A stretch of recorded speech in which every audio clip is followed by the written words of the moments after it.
para instalarme nuevamente en el país después de 8 años trabajando para Naciones Unidas en la Oficina de Reducción de Riesgos de Desastres y haciendo todos los esfuerzos posibles, que no siempre han sido fructíferos, para tratar de vincular estas agendas de adaptación, gestión del riesgo y sobre todo con el tema de desarrollo.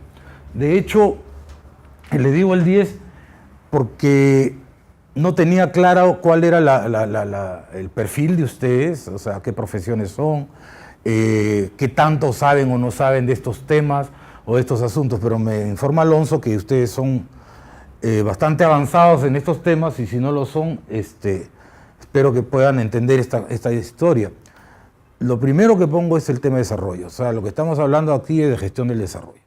No estamos hablando de gestión ambiental como tal, como fin, no estamos hablando de la gestión del riesgo como tal, estamos hablando de un tema de gestión del desarrollo. Y como saben, el tema de gestión del desarrollo hasta ahora le tenemos que poner nombre y apellido, ¿no? Desarrollo sostenible. Pero si no es sostenible, en verdad no debería ni siquiera llamarse desarrollo. Entonces, ¿qué es lo que pasa? Cuando tienes una curva de desarrollo, en términos generales, el desarrollo busca ir hacia arriba, salvo en los temas de morbilidad, esas cosas. Pero en general es ir avanzando en una curva ascendente, mejorando algo, condiciones, circunstancias, bienestar, felicidad, PBI, llame lo que sea, normalmente estamos en una curva ascendente. Y de pronto te cae un impacto. Esa curva, obviamente, te va a tirar tu proceso hacia abajo, ¿cierto? Vas a perder un fenómeno del Niño, por ejemplo, que impactó el año 83, el 98, 4.5, 3.5% del Producto Bruto Interno. Y en esa perspectiva ustedes se van a dar cuenta que para poder retomar esta senda de desarrollo se hace más empinada, ¿sí o no? O sea, para llegar a donde estabas ya se hace más empinada y por otro lado se hace más lejos. Por lo tanto, cualquier cosa que nos impacte en este tramo, y ojalá que no seamos piñas, ¿no? Como pasó en Guatemala, que les viene un huracán y al ratito les erupciona un volcán, ¿no? Entonces, que esos impactos se mezclan y lo que te hace insostenible el desarrollo. Entonces, lo que estamos hablando es de ese famoso desarrollo. Entonces, los procesos de reducción del riesgo de esas posibilidades de impacto que ahora se ven acrecentadas por el cambio climático, no pueden realizarse al margen de estos procesos de desarrollo. Por eso es la primera dos láminas que les he puesto, que este es un tema de desarrollo. Entiéndanlo como lo entiendan, modelo con el modelo que quieran, con la ideología que quieran, pero el tema tiene que ser considerado para que sea en verdad sostenible. La sostenibilidad está definida por continuidad en el tiempo. Si eso tú le metes un impacto y lo interrumpes, no es sostenible, ¿no? Y aquí soy arquitecto urbanista, y ustedes han estado hablando durante 2 días de gestión de efecto invernadero, gases de efecto invernadero. ¿Qué es esto? Es el Palacio de Cristal, diseñado por Paxton en el siglo XIX, 1851, donde se habla de que este es el famoso efecto invernadero. Este es un invernadero gigante, que se hizo para la exposición mundial de ese año. ¿Y por qué el invernadero? Porque el vidrio tiene una particularidad, que a la reflexión, vale decir a la luz directa, funciona como un cuerpo transparente. Ese vidrio en nuestro planeta se le llaman atmósfera. Pero la refracción, vale decir que entra y rebota, funciona como un cuerpo opaco, ¿no? Entonces lo que entra no sale. Por eso cuando ustedes están en su carro y si le ponen esa vaina plateada al frente, no sirve para casi nada, porque ya está dentro, ya entró. Lo que es distinto cuando, por ejemplo, hablan de los balcones moriscos, la herencia morisca nuestra traída por los españoles, los balcones, ese vidrio sí funciona afuera, ¿cierto? Y de ahí viene otro muro adentro. Ese espacio se calienta más, pero enfría el interior. Y ese es el invernadero, ¿no? ¿Estamos más o menos claros? Porque no está hablando de gas de efecto invernadero, toda la historia, ese es un invernadero. Por eso es que funciona como un invernadero. Y ese vidrio es una atmósfera y además es delgadito también, ¿no? Esto ya lo han visto, cantidad de curvas, del incremento de temperatura, pero yo quería enseñarles una que fue el 2010, ¿no? La temperatura más caliente, y este es el Niño, fíjense, ¿no? Y pasó esto en las inundaciones de Pakistán de hace 3, 4 años, que cuando hubieron las inundaciones, en ese momento se registró la temperatura más alta. O sea, imagínense, no tienen casa, no tienen agua y encima te caen 54 grados de temperatura. ¿no?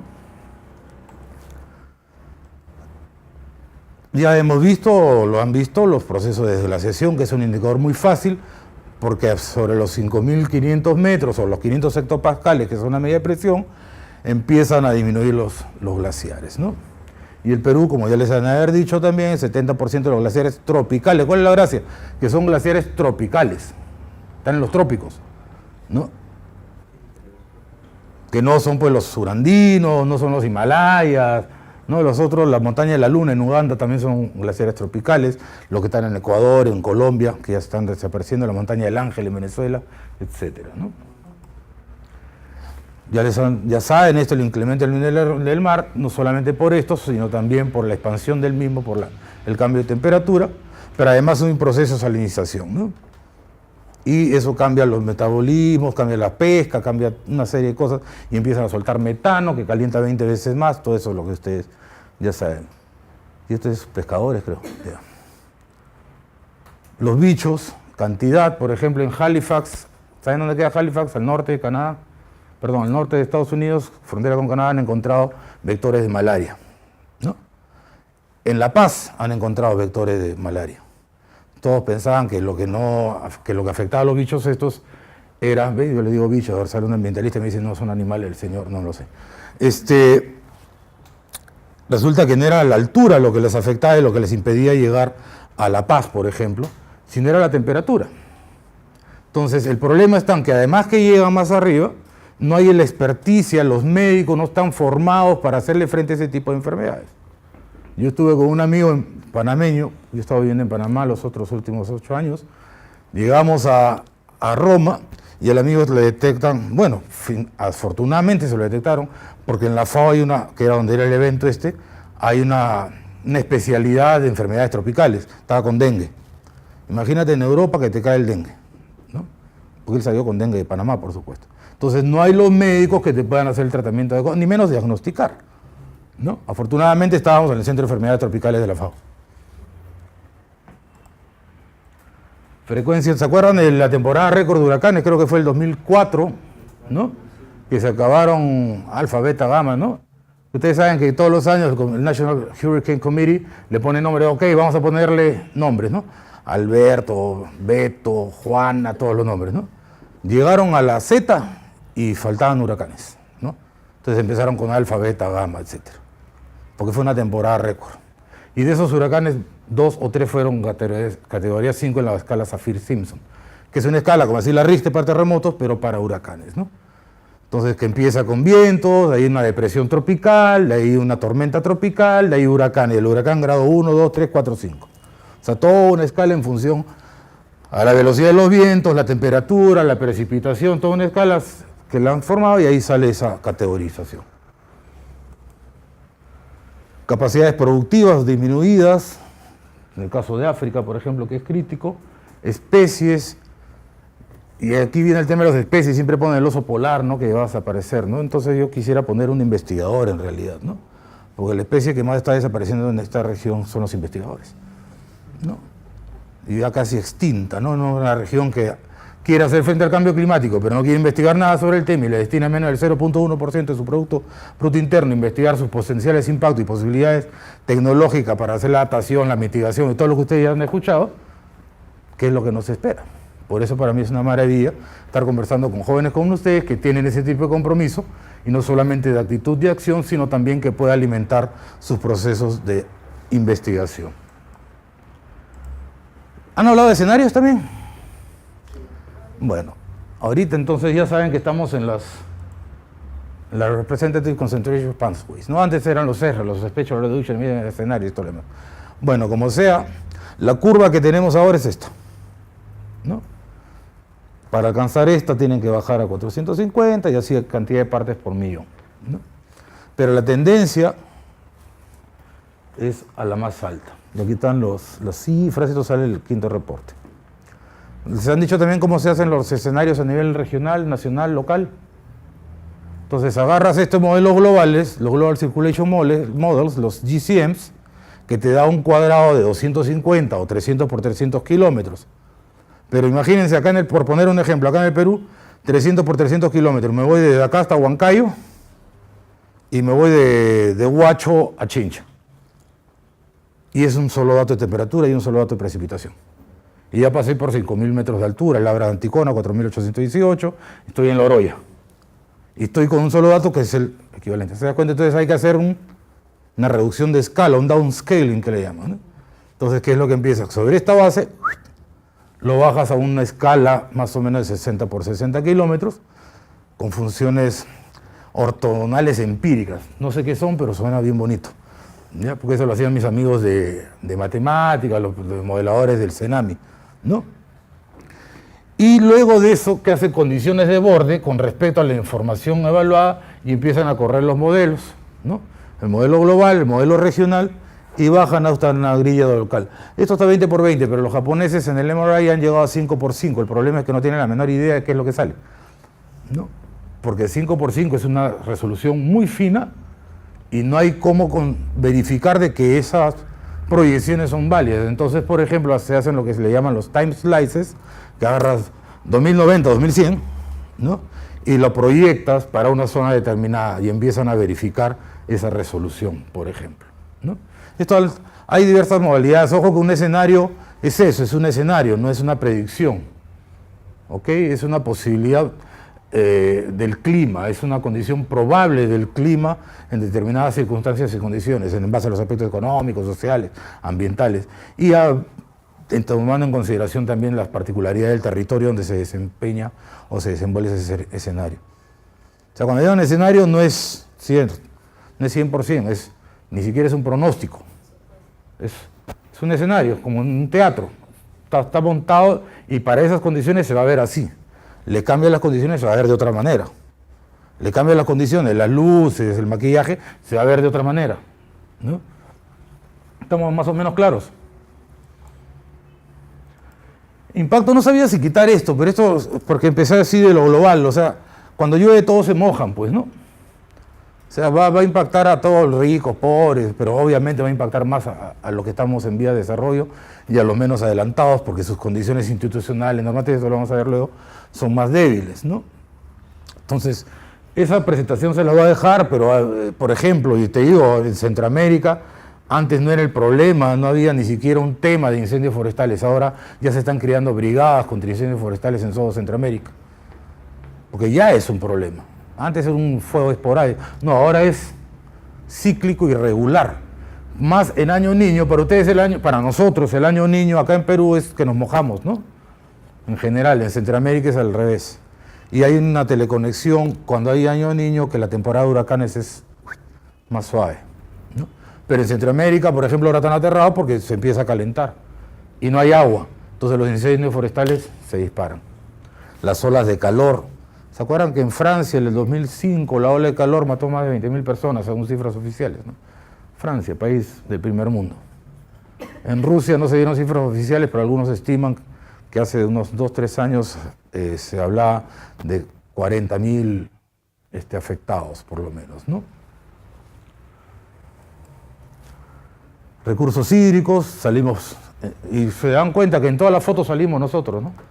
América y los peruanos en particular, ¿no? Más aún cuando el 90%, que no sé, el 98% del territorio donde está el agua está vacío, ¿no? Y el 70% de la población está en el 2% del territorio que no tiene agua, ¿no? Vivimos en esa franja, ¿no? Como decía no recuerdo quién decía, que los peruanos debemos reconocer que tenemos un muro de 6.000 metros atrás y un hueco de 6.000 metros al frente y vivimos una franja de arena junto al mar, ¿no? Porque eso es básicamente, el muro de atrás son los Andes, pues, ¿no? Y al otro lado está el jardín.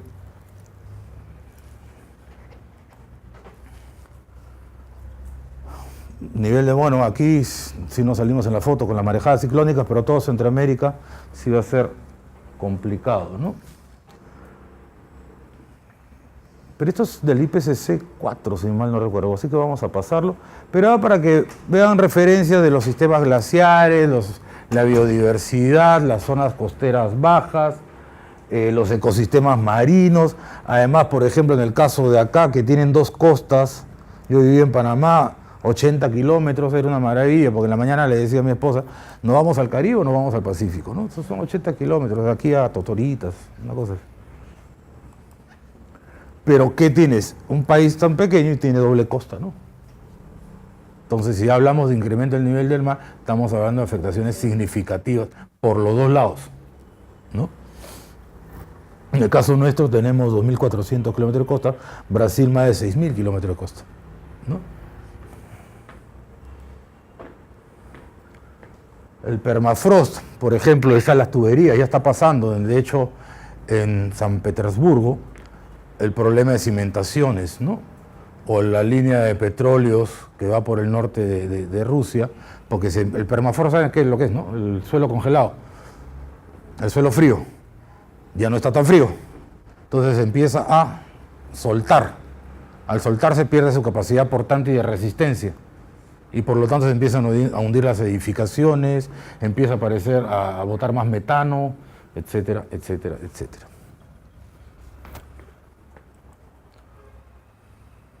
Capa de hielo de las Antártidas, bueno, que no quiero llegar al día, ciclones tropicales, días calurosos del año. De hecho, cuando estábamos trabajando aquí con el programa de cambio climático, en el Mantaro, que se hicieron los estudios también de proyección de escenarios, observado, ya se había visto que había un incremento de temperatura promedio, cercana al 1.4 grados centígrados en los últimos 30 años.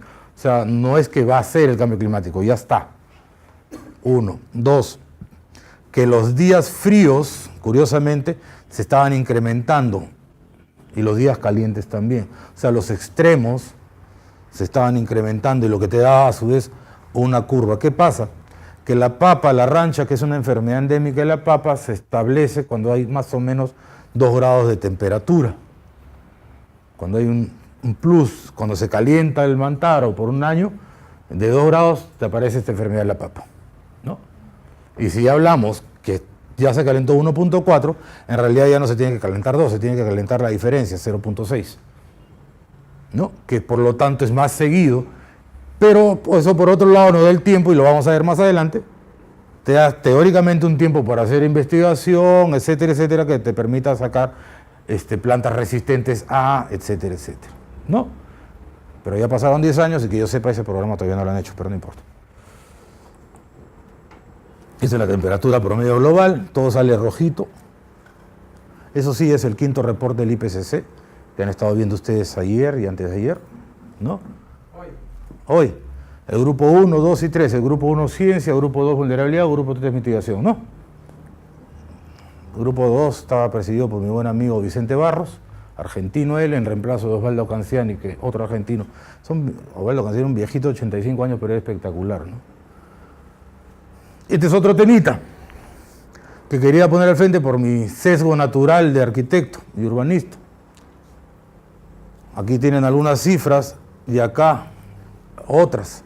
Somos la región más urbanizada del planeta, por eso que lo traigo a colación, ¿no? El 54% de la población es extremadamente pobre y 27% en zonas urbanas marginales. Porque se acuerdan que lo primero que les decía que estábamos hablando de desarrollo. Y si estamos hablando de desarrollo, estamos hablando de estas las condiciones que te pone en tales circunstancias y en tal pie que cualquier cosa que pase arriba te golpea, ¿no? Fuentes mejoradas de agua y saneamiento, estamos complicados, ¿no? De otro lado, eso a su vez, esto es Cali, si mal no recuerdo. Esta es la ciudad de Cali en los 50s y esta es en los 2000s. Y estas son las zonas rojas donde han habido afectaciones por deslizamientos, aludes, inundaciones, etc. Que tiene que ver exactamente con las poblaciones asentadas en barrios informales. O sea, son casi tas con tas, donde hablas un barrio informal, un asentamiento ilegal, informal, tienes todos estos rangos de afectación, ¿no? O sea, no es coincidencia, es causal. Otros elementos que nos llevan a ver por qué este tema de cambio climático nos debe preocupar tanto, pero que no es todo el tema del cambio climático, ¿no? O sea, cuando dicen, yo estaba en México, ahora, sí que los pinches pobladores se meten a vivir al lado de las riberas, dicen, ¿no? No, es que esas riberas están desocupadas potencialmente porque o son baratas, ¿no? Y muchas veces son baratas porque se inundan y no tienen un precio, ¿no? Luego, falta de mantenimiento de la infraestructura, carencia de información, carencia de proceso de conciencia local, del conocimiento del problema, ¿no? Déficit de medida de preparación y una adecuada gestión ambiental, como uno de los diversos elementos que contribuyen a que los impactos sean cada vez mayores. Hemos visto a nivel global, a nivel Latinoamérica, los justos pagan por pecadores, ¿no? No es justo, no es equitativo, nosotros no generamos más del 5%, o póngale el 5%, pero los impactos se sienten más acá, ¿no? Y los ecosistemas.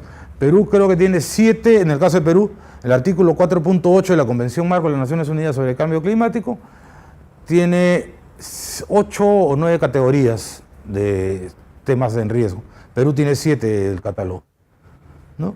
Ecosistemas frágiles, zonas costeras bajas, países con glaciares y montañas, etcétera, etcétera, ¿no? Perú 7 de esas 9 categorías críticas las tenemos nosotros. Pero, y esto vuelvo a vincularlo con el desarrollo, somos de la región más inequitativa del planeta.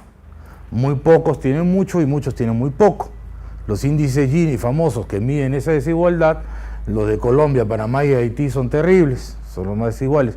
Imagínense también cómo está Perú, aunque le parezca increíble, mejor que ellos, ¿no? Pero hay circunstancias donde esta inequidad se refleja en los impactos, ¿no? Mira, este es el caso de Centroamérica. Quisiera ver datos también de Perú. En ese contexto están estas cantidad de indicadores. Este es el CRI, que es el Climate Risk Index, y salimos también, ¿no? O sea, aquí estamos plomitos, pero no hay otro indicador que salimos rojitos, ¿no? Que salimos complicados. Sale Honduras, Myanmar, Nicaragua, Bangladesh, Haití, Vietnam, Corea, Pakistán, pero como sea estamos entre los primeros 20, ¿no? O sea, sí iríamos a un mundial, ¿no? Y hay diversos impactos, esto sale el IPCC, ¿no? Problemas de disponibilidad de agua, de crecimiento de producción agrícola, enfermedades, ¿cómo se dice? Spreadborne, malaria, dengue, paludismo, todas esas cosas, ¿no? Y eso no es que va a ser, ya está haciendo. Temas de ecosistemas, no se olviden que la región es megadiversa. O sea, tenemos una cantidad de ecosistemas y los servicios que proveen que ya están siendo afectados, ¿no? Manglares, la Amazonía, etcétera, ¿no? Pero a su vez también le estamos sacando algo al bosque, ¿no? Estamos maltratando los procesos de forestación. Si bien somos no un porcentaje importante de las emisiones a nivel global, a nivel forestal sí representamos unos niveles de emisión importante en términos comparativos, ¿no? Es una imagen que me gustó, bastante gráfica. Y ojo que Brasil ha disminuido sus emisiones al 50% por deforestación, ¿no? ¿La ven o no?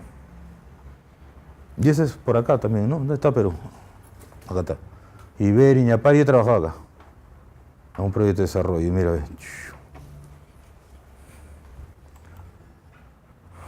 Va a bajar la productividad agrícola, Klein, que es la autoridad en esto, con cifras importantes, ¿no? Hasta de menos 34%, el Perú de 30 a 25%, o sea, de crecimientos importantes que van a afectar los procesos de seguridad alimentaria y de cultivo de exportación, ¿no? Al margen de los mercados mundiales, etcétera, ¿no? Elevación del nivel del mar, esto ya lo han visto también, la glaciación, zonas costeras, la Florida, Cuba, sin contar acá en Perú, ciudades costeras en riesgo por todos lados, ¿no?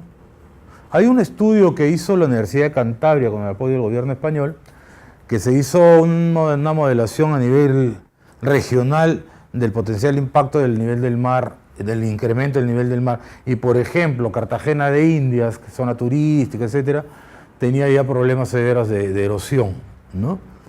Cancún, y además si le metes un huracán, ¿no? Es más complicado todavía. Este gráfico quería que lo vean. Fíjense, celestito, rojo, ¿no? Y de pronto empieza a aparecer amarillo, verde, ¿no? O sea, normalmente es así el gráfico, olvídense de esto, ¿no? Que va de un rango bajo con el impacto, etcétera, hasta el rojo. Bueno, cuando ya estábamos con este equipo viendo el tema de la depresión tropical 12E, que fue en noviembre del 2011, que sin que llegue a ser tormenta como el huracán Mitch, ya el 2011 tenía nivel de precipitación mayores en una semana a los que habían tenido con el huracán Mitch, y era una depresión tropical. Entonces, cuando estaban haciendo esto una semana, dijeron, ok, vamos a poner el rango hasta 900 milímetros en una semana. Tuvieron que seguir poniéndole, cayó 1600 milímetros. Por eso que cambiaron la paleta de colores, porque ya no tenían más morados ni más rojos. Entonces tuvieron que poner 1600 milímetros.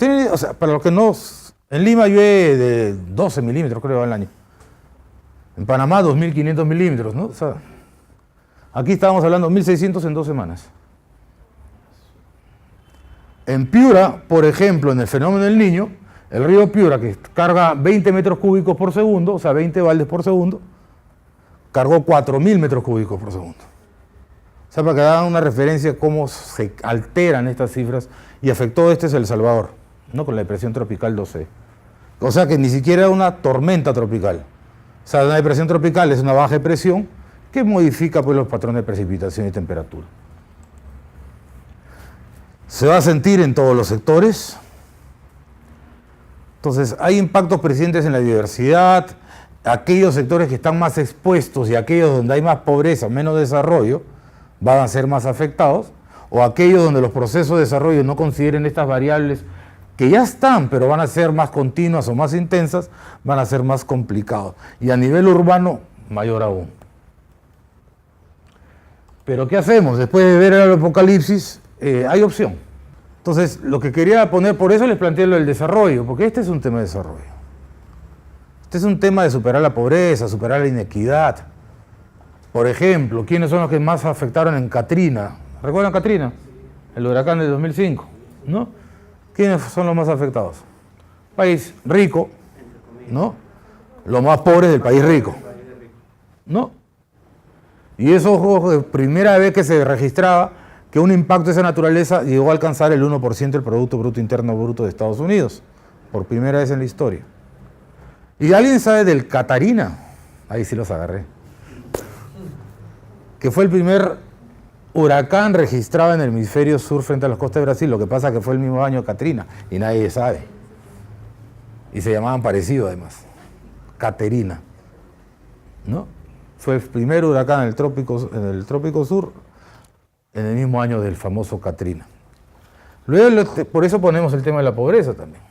Y hay cosas como, por ejemplo, en el Perú, quisiera verificar esas cifras, pero hasta hace unos 4 o 5 años, solamente el 40 o 50% de la producción agrícola estaba en sistemas de bajo riego. Quiere decir que la otra mitad de producción agrícola no está en sistema bajo riego, vale decir que están sujetos específicamente a la variabilidad climática natural, ¿no? Y eso es así en diversos países. La hidroenergía, ¿no? Baja capacidad de adaptación debido a bajos niveles de recursos financieros, humanos, tecnológicos. O sea, no hay las capacidades institucionales ni normativas, ni por eso la importancia de equipos como ustedes que empiecen a involucrarse con esta temática y de sus respectivas aristas e intereses, puedan empezar a reflexionar y o a tomar decisión o a facilitar procesos de conciencia al respecto. Que no debemos esperar otra COP de acá a 20 años para estar conscientes de que este es un tema de desarrollo y que nos va a afectar, y no solamente a ustedes, sino a sus hijos, ¿no? Que si no se toman decisiones ahora de un bosque, van a pasar 30 años para superar esa decisión no tomada. Decía Jonah Friedman, un arquitecto, que todo sistema que no otorga el derecho de decisión a aquellos que deben sufrir una decisión mal tomada es inmoral. Y los sistemas de siempre, ¿no? Agua, agricultura, seguridad alimentaria, salud humana, ecosistemas, o sea, todo, ¿no? Si se ponen a ver esto, está todo. Un proceso efectivo de desarrollo y planificación necesitará tomar en consideración los impactos del cambio climático. O sea, si no contemplamos en estas nuevas variables, por ejemplo, al economista había, ¿verdad? ¿Alguno? No. Ya, pero ahí en mainstream alguien debe estar de economista.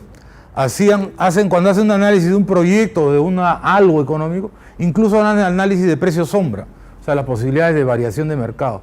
Y para esas cosas no lo hacemos. ¿No? ¿Cómo va a ser el clima? ¿Cómo va a ser? Y la adaptación en la historia de la humanidad para crear la historia, ¿no? O sea, todo el proceso de historia es un proceso de adaptación continua, ¿no? Entonces la vulnerabilidad está basada en la exposición, o sea, si está lloviendo allá y yo me paro acá debajo, no me estoy exponiendo. Si me expongo y me pongo un paraguas, soy menos sensible, ¿cierto? Y la capacidad adaptativa es tener el paraguas, si no lo tengo estoy, ¿no? Entonces, como decía un amigo, Gustavo Bulchechó, decía, el problema no es que hayan goteras, que llueva, perdón, sino el problema es que hay goteras y cada vez más grandes. Vale decir que los patrones de desarrollo no están considerando estas variables y nos estamos exponiendo más con niveles de sensibilidad muy altos y con una baja capacidad adaptativa que nos crea una vulnerabilidad que nos hace susceptibles de ser impactados. Y no necesito cambio climático para empezar a reducir exposición y manejar los efectos de los riesgos actuales. Ya hemos pasado por el Niño, la diferencia es que con el cambio climático el Niño va a ser potencialmente más seguido y o más intenso. Recuerdo que el año 2006, cuando los estudios de cambio climático para el Perú del CENAMI, salía una alta probabilidad de un niño de moderado a fuerte, muy alta, hasta el año 2020, ¿no? Y eso se está dando ya ahorita. Cuando salió esa información, que va poca base científica, que cómo es posible que alarmemos a la población, no sé qué, no sé cuánto. Ahora, ¿qué es lo que hacemos con el niño? Por eso a veces me pongo preocupado cuando hablamos de streaming. Es que, sí, ya vamos a prepararnos 6 meses antes del problema. Y los 30 años de ocupación y uso inadecuado del territorio, ¿a quién se los dejamos?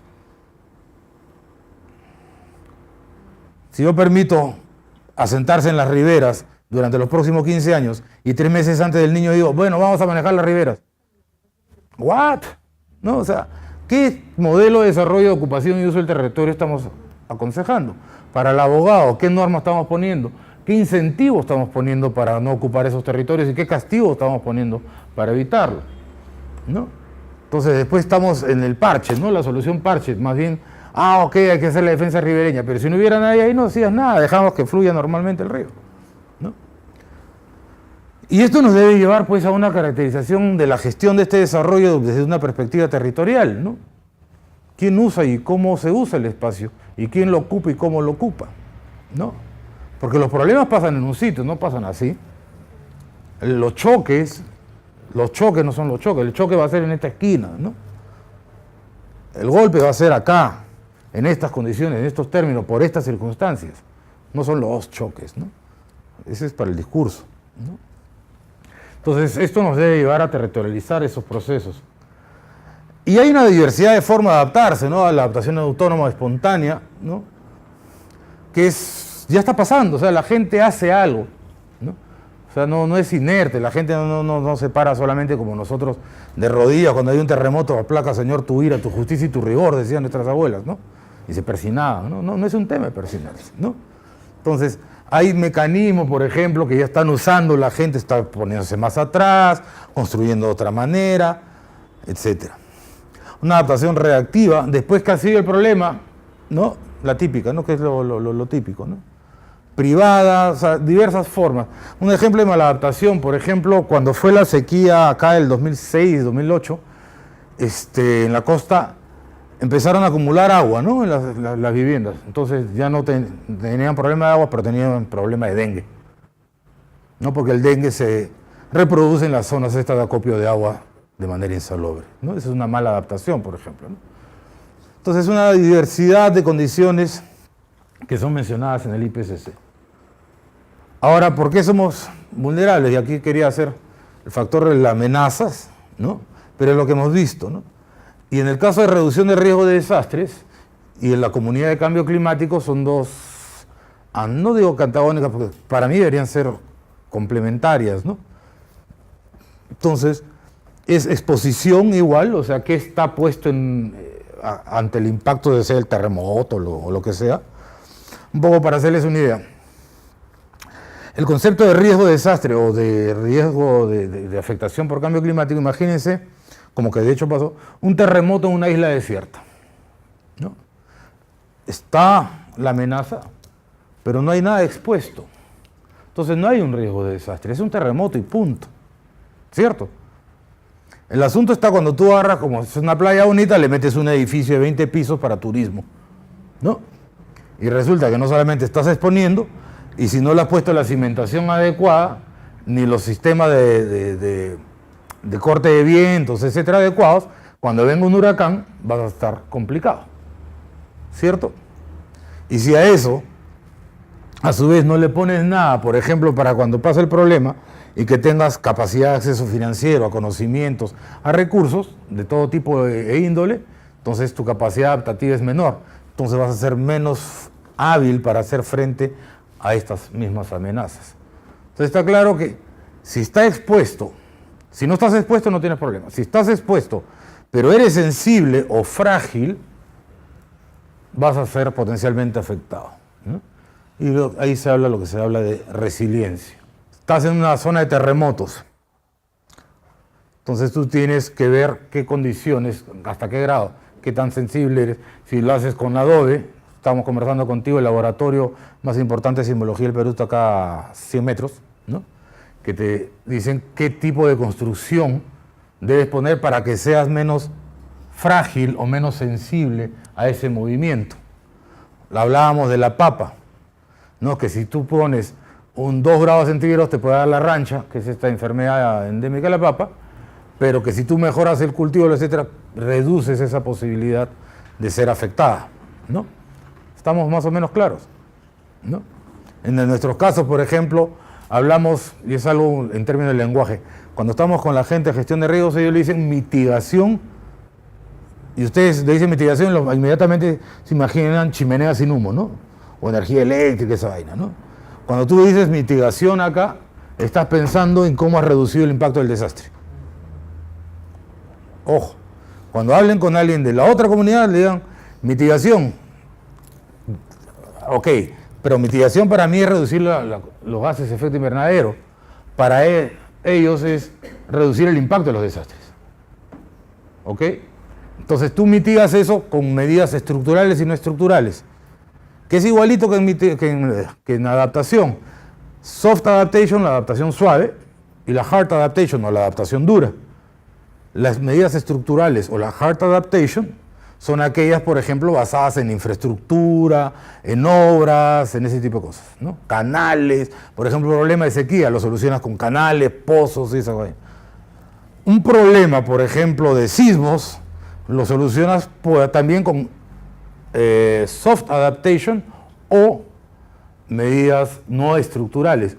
El Reglamento Nacional de Construcción, ¿no? Un código.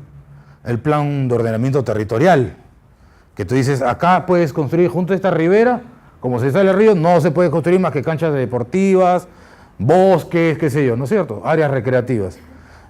Más acá, de deslizamiento, junto a la quebrada, se puede sembrar este tipo de cosas para fijar suelo. O sea, son medidas no estructurales, o sea, son los códigos, los reglamentos, las normas, ¿cierto? Y en ambos casos es muy similar. Pero si eso se presenta y estas condiciones de vulnerabilidad tienen todo esto y no lo has manejado, apenas te cae una lluvia, por ejemplo, en el norte de Perú, frontera con Ecuador, después de un periodo de sequía, ¿qué pasó? Sí, que el cambio climático, se salió el río, que no sé qué, empezó a llover y se salió el río. Se salió el río con 1/3 de la precipitación normal. Eso no es cambio climático. ¿Qué había pasado? Que en los 2, 3, 4 años que había habido el problema de la sequía, nadie se le ocurrió limpiar los cauces, ni las veredas de mantenimiento de los cauces, ni nada. Entonces el cauce se colmató. Con 1/3 de la precipitación, o sea, ya no está así, ahora está así. ¿Cierto? Y eso no es problema de cambio climático, ¿no? Es un problema de gestión del desarrollo y mantenimiento de tu infraestructura. Están las aproximaciones, esta era la primera generación que abordaban de arriba abajo el modelo. ¿Se acuerdan del escenario climático, 300 por 300? Entonces agarrábamos una cosa grandota, agarramos el sector agricultura, el sector energía, el sector salud, ¿no? Y se hacían evaluaciones de arriba abajo, ¿no? Por estos sectores, de ahí se hacía un integrado, o sea, cómo significaba que el sector agua, por ejemplo, cómo afectaba al sector agricultura, sus vínculos, y cómo estos dos se vinculaban con el sector salud. Eso es lo que eran evaluaciones integradas, por ejemplo, ¿no? Pero también apareció, y esto más venía del lado de riesgos, el tema de abajo hacia arriba, el bottom-up, ¿no? Que está basado en los impactos territorializados y sectoriales que permiten ir identificando acciones concretas para la gestión de los impactos y su reducción. No sé si está más claro, una política nacional con el sector agricultura, que tiene el problema del agua, etc.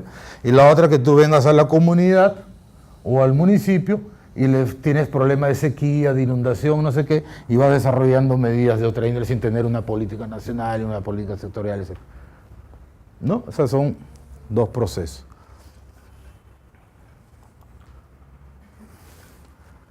Cuando hablábamos de los peligros, ¿no? O amenazas, estos son los que ven gestión de riesgos, que básicamente son los geodinámicos, ¿no? Terremotos, volcanes, ese tipo de cosas, ¿no? Pero empiezan a aparecer pues otros peligros, lo que le llaman slow onset, ¿no? O los de maduración lenta, como la sequía, por ejemplo, que es el suavecito, ¿no? O sea, te va matando de hambre a pocos, ¿no? Y la otra, por ejemplo, el nivel del mar, que empieza suavemente, ¿no? Durante sus 100 años, ¿no? Entonces, yo hago mi hotel ahí, pues, ¿no?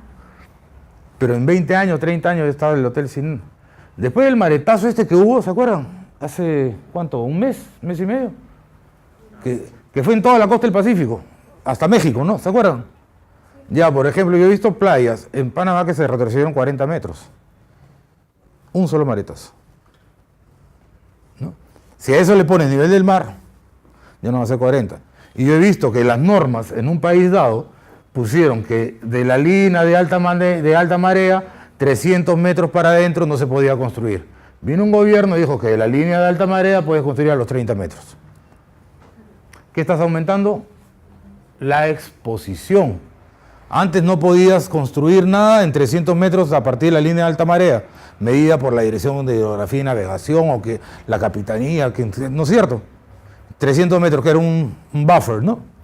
Pero viene un gobierno y te dice, no, ya no tengas 300 metros, yo quiero promover la inversión turística en el país y el movimiento de capitales y toda la vaina, ¿no? Entonces, ok, ya no quiero 300 metros, pone 30 metros. ¿No? ¿Qué estás haciendo? Incrementando exposición. Y las dinámicas de las zonas costeras, por eso tiene el tema de Integrated Coastal Zone Management, son distintas. Porque entra el agua, sale el agua, tiene flujos distintos, y por más que le ponga el edificio se voltea, pues, ¿no? Porque tiene otras condiciones, alteras el ecosistema del tema este. Bueno, peligros tecnológicos, yo estábamos con el alcalde del México DF, que para que se hagan una idea, el México DF, solamente el DF tenía 10.000 empleados, ¿no? O sea, solamente el DF, no estoy hablando del gobierno federal, estoy hablando del gobierno DF. Entonces, hablando con el alcalde y su equipo de dirección, decía, ok, estos temas son importantes, todo, etcétera, etcétera, pero aquí me circulan a diario 50.000 bombas. Y se refería a los balones de gas. O sea, imagínense circulando 50.000 balones de gas todos los días, ¿no? Por la ciudad, ¿no? Esos son de esta índole, ¿no? Aparte, si están poniendo gas, si no hay sistemas de control, como el terremoto de Kobe, cuando fue el terremoto liberó gas y eso fue lo que hicieron los incendios, ¿no? Entonces, en general, estos temas son los que, pero no es basarnos, esas son las amenazas, pero lo que, repito, lo que va a afectar de que seas más o menos afectados son las condiciones de exposición, fragilidad y resiliencia, ¿no? O sea, ese riesgo de desastre, ese riesgo de ser afectado por el cambio climático es mayor no solamente por esto, sino principalmente por las condiciones en las cuales planteas tus modalidades de desarrollo. Y con el cambio climático, pues van a haber temperatura, precipitación mayor, mayores niños, etc. Y hemos visto más o menos los marcos conceptuales, la vulnerabilidad, la adaptación, cuándo es riesgo de desastres, o sea, cómo te afecta el clima, si es que tú estás expuesto, si eres frágil, si no, no pasa nada, pues, ¿no? Y aparece esta historia de los marcos de política de adaptación, que hay el de Estados Unidos y estaba el del IPCC, pero creo que este era el más completo, que fue desarrollado por el PNUD, que era el Policy Adaptation, no, es Adaptation Policy Framework, el APFC, la Adaptation Policy Framework, que tiene como 10 años, y si se fijan, es un ciclo continuo y es ¿para qué haces la evaluación? O sea, ¿qué es lo que quieres evaluar en realidad? El scope, o sea, el alcance, ¿no? Y ahí tienes que partir de tu vulnerabilidad actual, ¿no? O sea, ¿cómo estás tú actualmente? ¿Cómo estás siendo afectado por la precipitación actual? Ustedes son jóvenes, pero sin el pero. Es que el niño del 97, 98, ustedes estaban vivos, ¿no? Sí, espero que ya estuvieran vivos, ¿no? En ese año, por ejemplo, los cerros de Lima se pusieron verdes y cayó una precipitación en Lima. Y Lima tiene techos planos. Estamos expuestos, llueve y a nadie se le ocurre poner techo de otro tipo que no sea plano, ¿no? ¿Qué pasó? Un desmadre, ¿no? En Lima, con 5 milímetros de precipitación, se declaró en emergencia San Juan del Lurigancho y el río Guaycoloro se salió y llegó el agua hasta la Plaza de Armas, pasando por la Gran Chimú en Zárate. 5 milímetros de precipitación. ¿No? ¿Por qué? Porque ese cauce, el Guaycoloro, estaba lleno de muebles, palos, basura. Y 5 milímetros, ustedes váyanse sin ser geólogos ni nada, váyanse un día paseando por donde quieran, cualquier cerro de Lima que quieran, y se nota clarito por dónde baja el agua. Se nota, o sea, no hay que ser geólogo ni nada. Los que le llaman los conos de deyección aluviónica. Se van a Chosica, ahí se nota clarito, ¿no? Y ahí en esa donde baja están casas, lleno de casas, ¿no? Ese es el problema. Y eso no se necesita cambio climático. El cambio climático se lleva a mi casa. No, no, es todos estos procesos de ocupación y uso del territorio y de falta de cumplimiento de la norma y de falta de la norma incluso. Y de incentivos y de sanciones. Entonces, a eso haces tu escenario y dices, ok, si acá llovía 100, ahora va a llover 200 y en lugar de cada 10 años, va a llover cada 5. O sea, el problema que tú tienes ahorita lo vamos a multiplicar por 2 cada 10 años. Y si perdías 1.000 millones, ahora vas a perder 2.000 millones. Entonces, ese es el problema que está afectando el desarrollo. ¿Se acuerdan de la curva que hablamos en la primera lámina? Eso, que tenías un problema cada 20 años, ahora lo vas a tener cada 10. Se estimaba que hasta el siglo XVIII los niños habían sido cada 25 o 50 años, ahora se está hablando de 15 a 30. ¿No? Entonces, una vez identificada esta vulnerabilidad actual, que no es otra cosa más que tus condiciones de desarrollo, mal uso y ocupación del territorio, etcétera, etcétera, etcétera, ves ese escenario, ves cómo es que se plantean esas posibilidades de reiteración y empiezas a plantear tus estrategias, ¿no? Ok, me falta investigación, me falta información, necesito datos, no tengo datos, necesito poner defensas ribereñas, etcétera, etcétera, etcétera, ¿no? Y ahí planteas cómo es que se lleva adelante. Eso es base a grandes rasgos la metodología. Esto tiene una serie de capas y detalles, etcétera, que lo pueden buscar si desean en el Adaptation Policy Framework o el marco de políticas de adaptación, ¿no?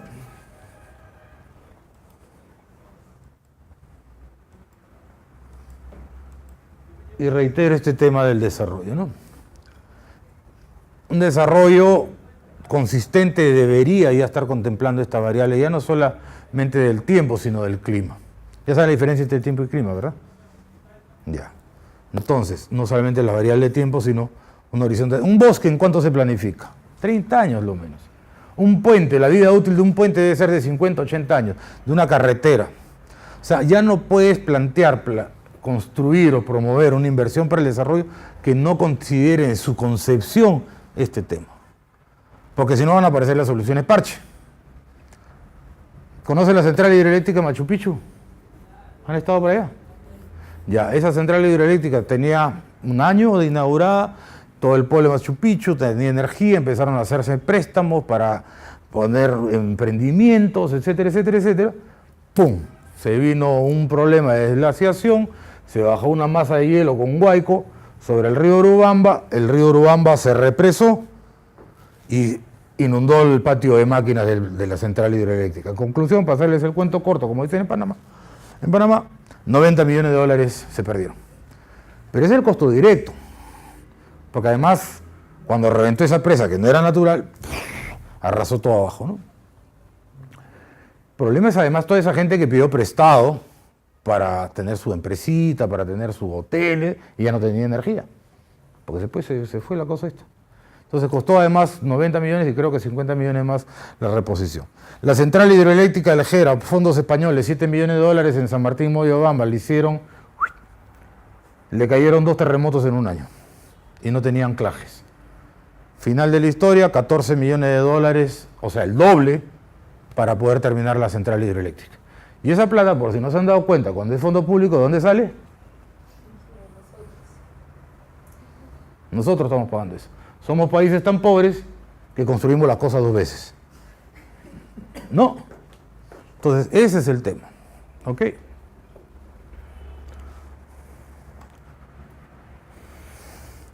Bueno, aquí la adaptación, la vinculación, la reducción de riesgos y el desarrollo están vinculados, ¿no?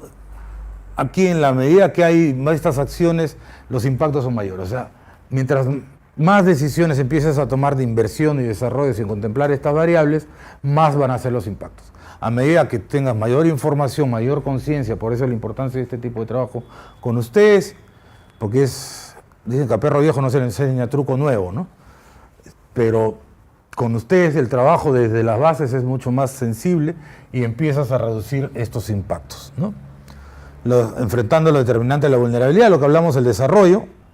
Entonces, construir capacidad de respuesta, manejar los impactos y enfrentando los impactos, ¿no? Reubicación de comunidades, todo este tipo de cosas, ¿no? Entonces lo importante es que poco a poco toda esta temática está siendo ya asumida, por ejemplo, el Ministerio de Agricultura, el Ministerio de Vivienda, el Ministerio de Economía, tiene una unidad potente a nivel nacional, como les repito, que está siendo ejemplo a nivel regional de cómo hacer estas cosas, base a lo que tú preguntabas.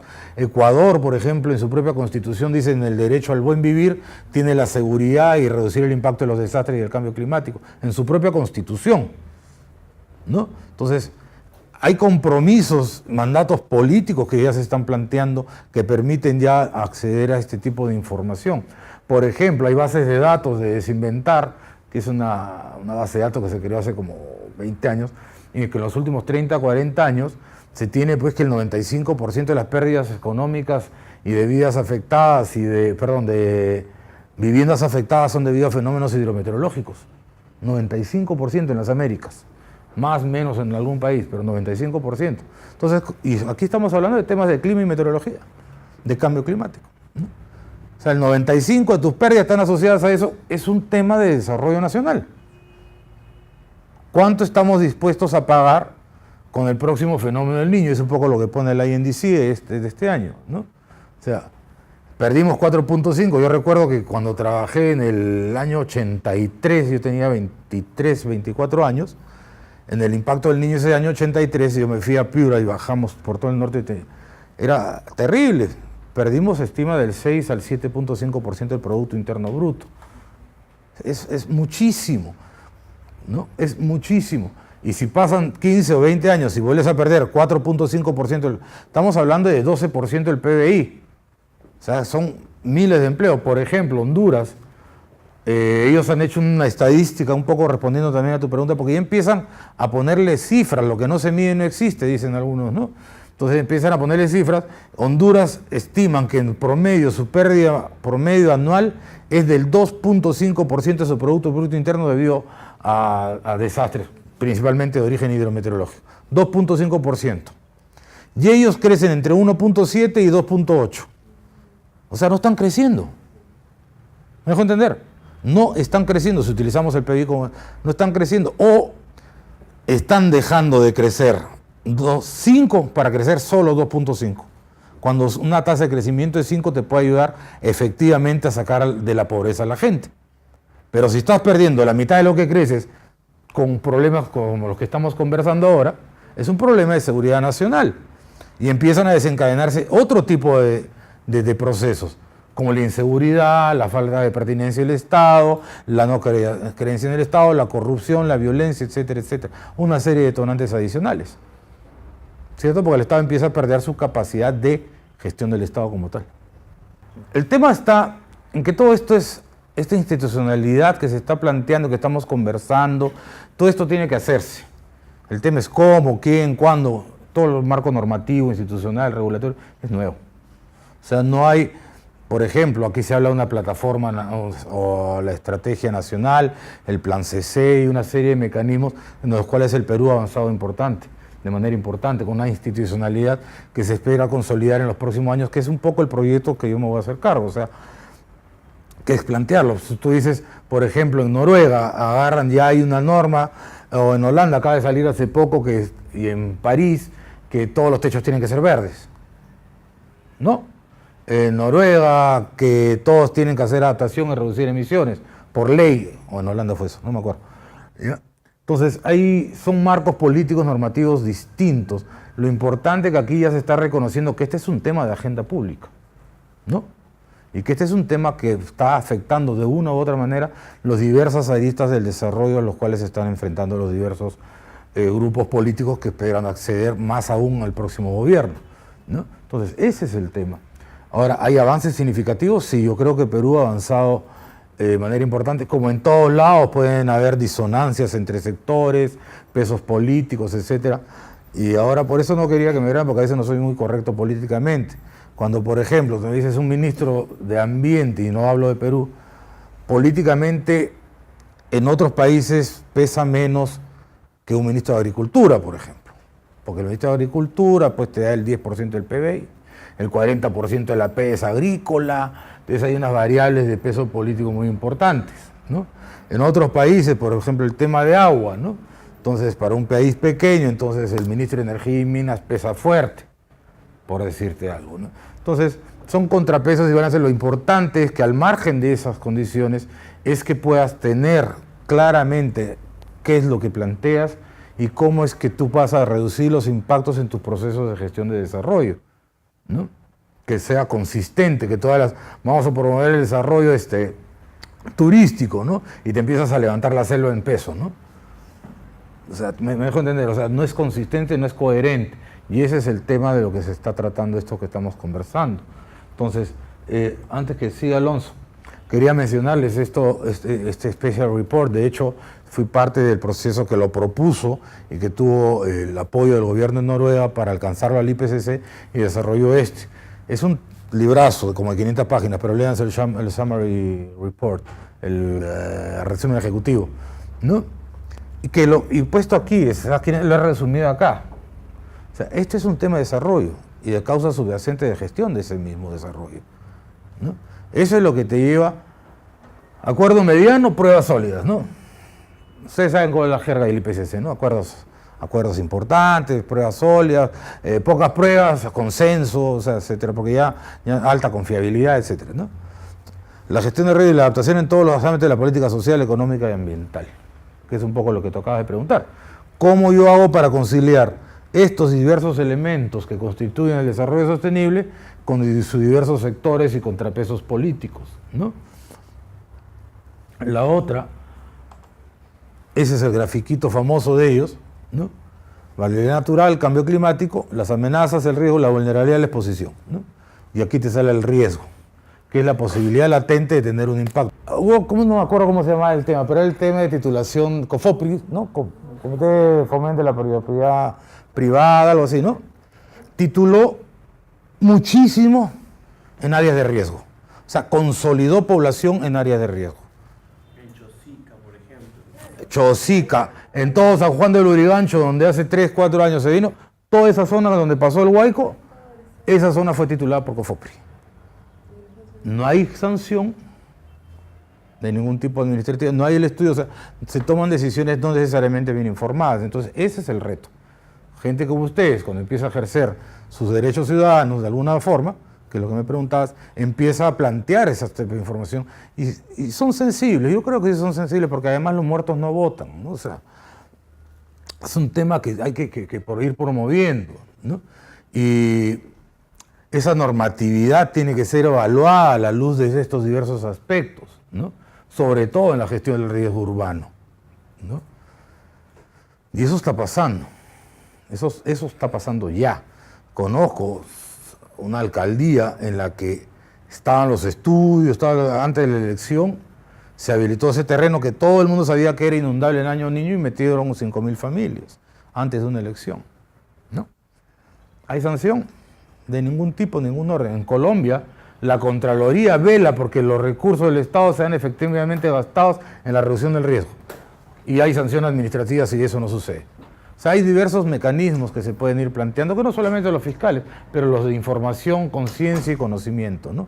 Entre otros. Desde mi perspectiva, el tema de cambio climático es uno de los temas ambientales, no es el único, ¿no? Entonces yo creo, fíjense esta línea, ¿no? Es lo que acaba de mencionar Luis, Sandra y tú. Son los sistemas de gestión, de gobernanza. ¿Cómo planteas la institucionalidad para que haga una efectiva gestión de estos temas? ¿Quién es responsable? Ustedes saben que cuando todos son responsables de todo, nadie es responsable de nada, ¿no? Porque, yo les cuento una experiencia. En Morropón, al norte de Perú, declaran emergencia por sequía, porque estaban 2, 3 años, ¿no? Estuve con el alcalde.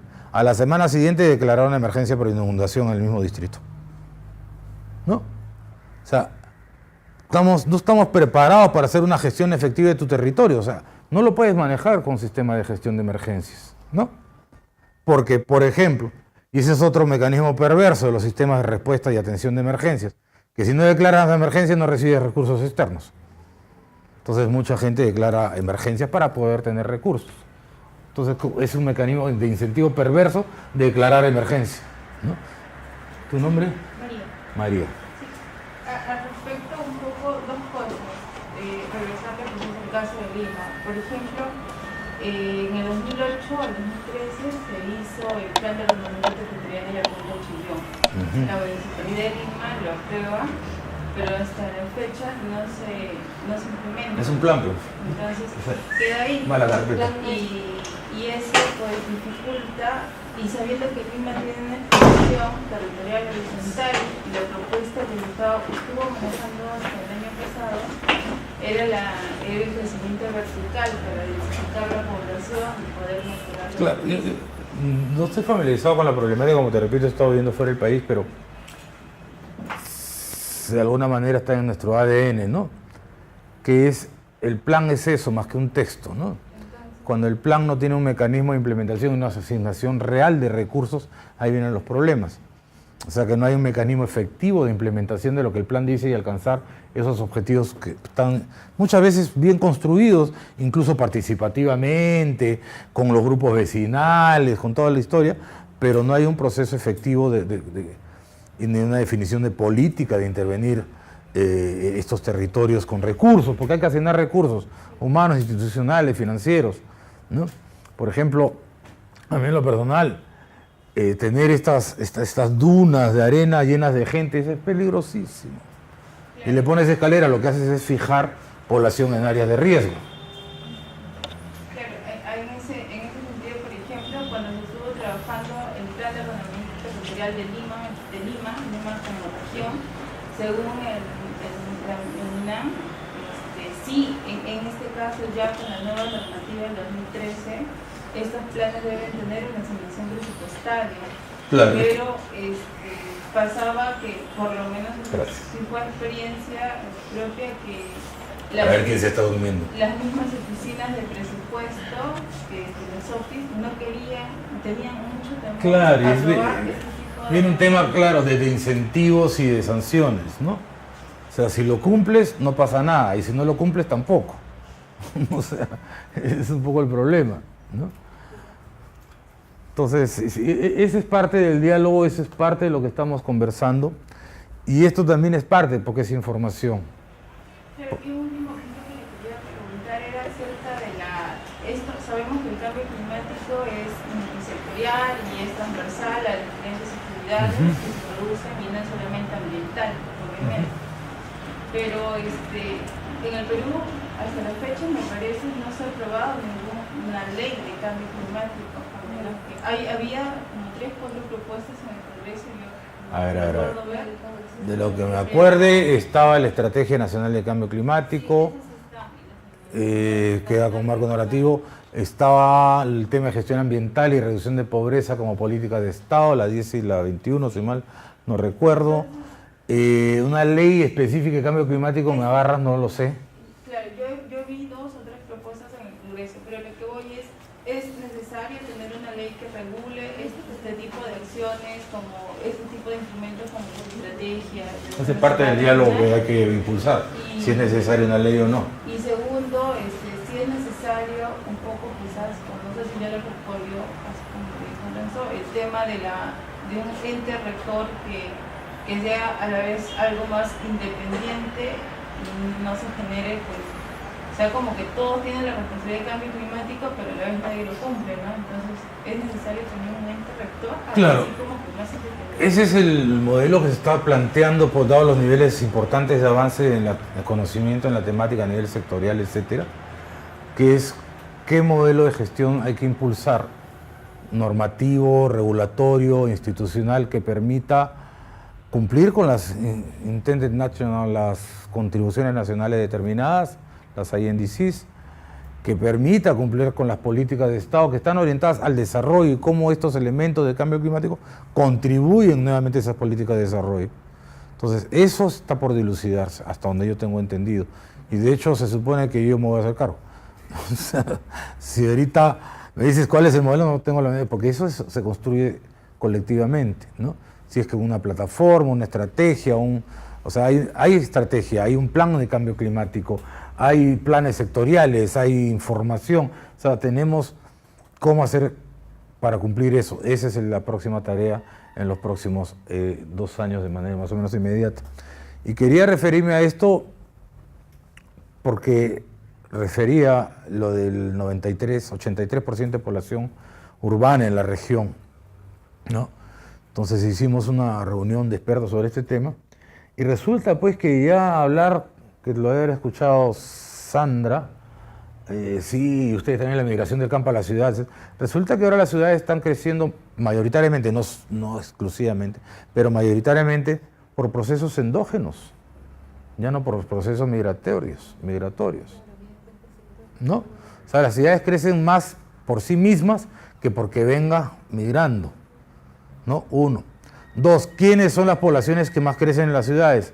Los más pobres, los más vulnerables, aquellos que tienen menor formación, menores capacidades para hacerle frente no solamente al cambio climático, al desarrollo, su baja institucionalidad, educación y articulación con los procesos de mercado, por ejemplo, ¿no? Con sus dificultades de acceso a salud, educación, esos son los que están creciendo más. Y que además, como ustedes sospechan y saben, que ocupan ¿qué tipo de territorios? Que son los más afectados por los fenómenos estos que van a seguir viniendo, ¿no? Entonces mira, tienes un cóctel, ¿no? Estamos. Y estas condiciones, el aumento de la población y el incremento del riesgo son otro reflejo de estructuras de gobernanza débil y además eso no se gestiona bien. Como lo han estado diciendo ustedes hace un ratito, que el plan, que la municipalidad, que el acceso, cómo hago para la intersectorialidad, la multisectorialidad, es un tema transversal, que todos tenemos responsabilidades, pero nadie sabe exactamente qué hacer ni cómo hacerlo, ¿no? Y que no nos pase otra mesa redonda. ¿Ustedes qué edad tenían cuando pasó mesa redonda? ¿Se acuerdan de mesa redonda? ¿Cuántos muertos oficiales? 300, ¿no? ¿Cuánta gente hay en la cárcel? Ahí en la cárcel. Se echaron la pelota entre los bomberos, la municipalidad, defensa civil, la metropolitana, la distrital, la policía, la baja policía, todo el que tenía que ver, la asociación de comerciantes, todo, ¿no? ¿No? Entonces, eso es lo que estábamos conversando hace un rato. Entonces hay que, parte del proceso, que eso sirva como un aliciente para empezar a establecer mandatos y responsabilidades más o menos claros de quién se encarga de qué. Por ejemplo, yo también he estado en estos últimos años manejando el tema de recuperación, que es, pero la planificación de la recuperación ex ante, o sea, no necesito tener el problema para saber cómo tengo que actuar al momento de la ocurrencia del problema. Y no me refiero a atender la emergencia, al proceso de recuperación. Cuando ya pasó la emergencia, Ya se barrió la pista, hay que rehacer el puente, hay que rehacer el tejido social y productivo, ¿no? Porque has perdido tus cultivos, entonces todo ese proceso es lo que se llama recuperación. La idea es que eso, después del terremoto del 15 de agosto del 2007 en Pisco, ¿no? Que no se piense después y en caliente, sino eso se podía haber planteado antes, quién se hace responsable de qué. Yo como arquitecto me erisipelé en un país de Centroamérica que como no el Ministerio de Cultura no tenía los recursos para ir a atender después del terremoto, agarró a alguien por ahí y dijeron, túmbame esta casa, tumba esta otra, y se tiraron todo un barrio hispánico, ¿no? O sea, colonial. Como 6, 8 casas, que ya es como los pájaros dos, no vuelves a saber qué pasó ahí, más que la foto de fachada. A mí como arquitecto eso me duele porque has perdido historia. No tienes la idea cómo es el material constructivo, cómo son los usos y costumbres, las alturas, las proporciones, los colores, por etapa, o sea, es historia. Y se perdió, ¿no? Entonces es parte también de los procesos de los que estamos conversando, ¿no? Entonces, que eso puede estar planteado de antes, cosa que cuando ocurre el problema, cada uno sabe cuál es su responsabilidad y qué es lo que tiene que hacer, como tiene Los Ángeles, por ejemplo, ¿no? Los bomberos se encargan de esto, ¿no? Aquí, por ejemplo, no solamente el 15 de agosto, que yo ya no estaba, afortunadamente, pero en otros temblores fuertes lo primero que colapsa es la línea telefónica, ¿no? Y está 5 horas sin teléfono, ¿no? La presidenta Bachelet de Chile pidiendo a las 3 de la mañana el terremoto del 2010, buscando un teléfono satelital para saber qué había pasado en Concepción. Y ojo que Chile ya es OSD, ¿no? Bien. Y ojo que no es crítica al gobierno ni al país, nada, sino son cosas que se dan, o sea, y eso se puede estar planteando y solucionando si se contemplan todas estas variables desde un inicio. Entonces, mira todo el rollazo que me he tirado para bajar al Perú, ¿no? Después de 2 horas. Sí, estamos bien. Esto lo saben ustedes mejor que yo, somos vulnerables, estamos entre los más vulnerables, nos cae de todo un poco, nos faltan huracanes nomás, ¿no? Aunque hay vientos huracanados. Ustedes saben que en Pucallpa ha caído granizo, ¿no? Tremendas granizadas en Pucallpa, ¿no? Porque hay proceso de alteración de las corrientes y el friaje, etcétera. Los santarrocinos, yo vivo en Madre de Dios, que es en julio y en agosto, te baja la temperatura a 7 grados, ¿no? Ahorita, hace 10 años vengo al Perú, regreso y seguimos con el mismo problema en las heladas de Puno. O sea, la cooperación internacional convocó al Ministerio de Relaciones Exteriores y por medio del Ministerio de Relaciones Exteriores a un grupo de entidades para ver al hacer frente, y eso fue hace 10 años, y han pasado 10 años y seguimos con la celada de Puno y los pobres puneños, nuestros hermanos del sur y no sé qué, ¿no? Como si eso se solucionara con poner frazadas, ¿no? Cuando hablamos de 125.000 cabezas de ganado afectado, ¿hay un ganadero que tenga 125.000 cabezas? ¿Cuántas cabezas tendrá? 5. Entonces estamos hablando de 25.000 familias afectadas. ¿Cuáles? Las del trapecio andino, que son las cuales las más pobres. Y eso es todos los años. A mí me han dicho, un campesino del sur, prefiero perder un hijo que perder mis animales, porque a mi hijo lo puedo volver a hacer. Dígame si no es terrible eso. 10 años atrás, vengo 10 años después, y seguimos hablando de lo mismo. No estamos solucionando problemas de desarrollo. Si hubiéramos abordado esto con un enfoque de desarrollo, otras potencialmente pudieran haber sido las respuestas, ¿no? Pastos mejorados. Me acuerdo cuando trabajaba en el Ministerio de Agricultura en el año 84, ya se hablaba de pastos mejorados y el famoso trigo invernal que era para mejorar, porque cuando no hay pasto mejorado, entonces los animales tienen que utilizar mucha superficie. Cuando se hiela, pues está complicado. ¿Y quién va a recogerlo? Los niños, las mujeres, ¿no? Luego, los patrones de ocupación del territorio, lo que hablábamos hace un rato. Habemos muchos donde no deberíamos estar y habemos muy pocos donde deberíamos estar, ¿no? El agua y la desglaciación, nos queda, somos un país desértico, ¿no?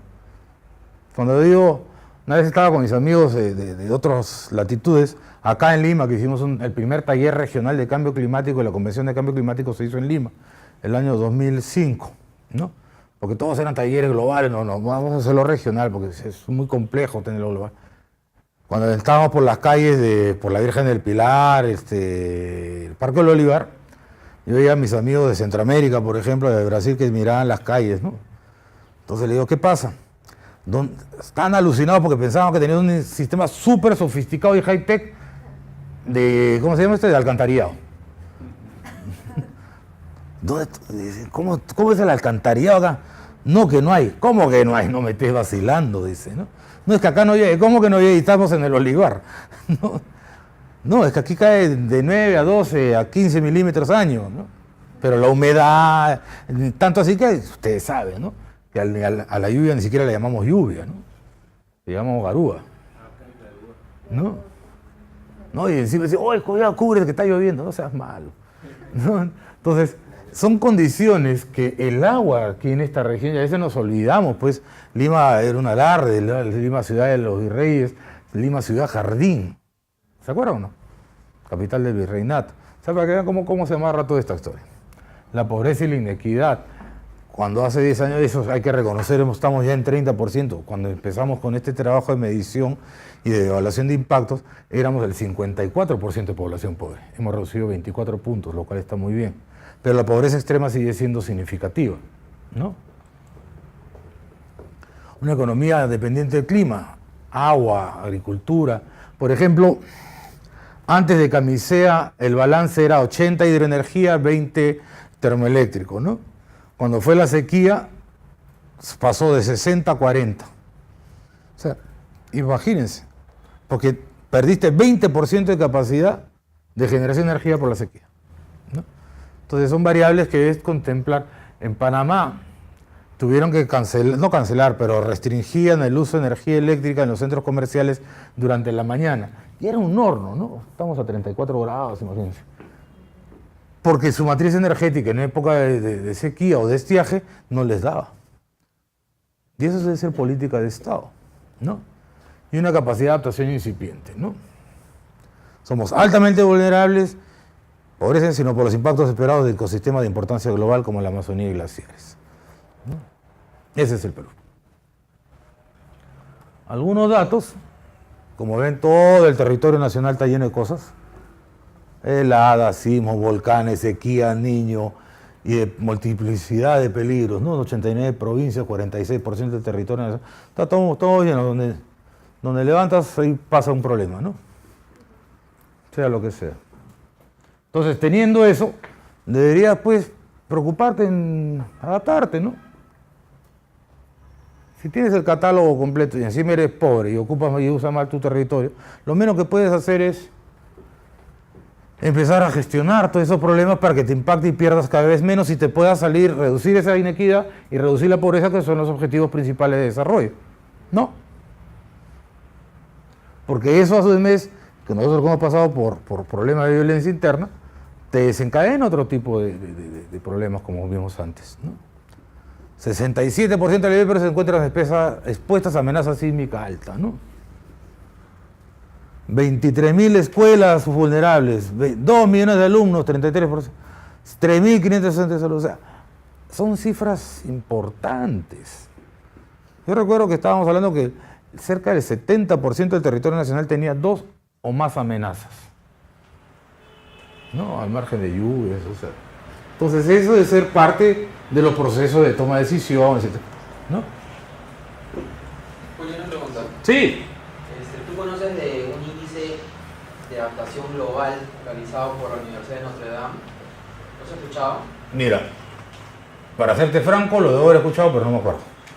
La otra es que sacan índices, el WRI, te saca el World Resources Institute, te saca índices el Banco Mundial, te saca índices, cada universidad también creo que saca el suyo, el Global Risk Index, que es el que puse por acá, es uno de los más conocidos, Munich Re te saca índices, que es la reaseguradora más grande, Swiss Re te saca índices, ¿no? Desinventar del EMDAT, del Emergency Management Database, te saca también esos índices, Global Assessment Report on Disaster Risk Reduction del UNISDR te saca índices, el UNEP tiene también índices, si le mezclas el índice de desarrollo humano del UNDP, también tienes índices, por eso creo que no nos quedamos. El tema es cómo empezar a gestionar esa información que contribuye a los procesos de toma de decisión para que esto sea reducido, ¿no? Y hay diversas dimensiones de esos índices, ¿no? Entonces, la segunda amenaza sísmica. Y aquí estamos hablando de sismos, y si le pones pues inundaciones, el fenómeno del Niño, etcétera, etcétera, es más importante. Acá hay unas cifras. Mira, a ver, muertos no serán más que los del sismo, pero fíjense el número de viviendas afectadas, ¿no? 103.000, el número de cultivos y bosques afectados, 300.000 hectáreas, que es 2 veces y media la deforestación anual.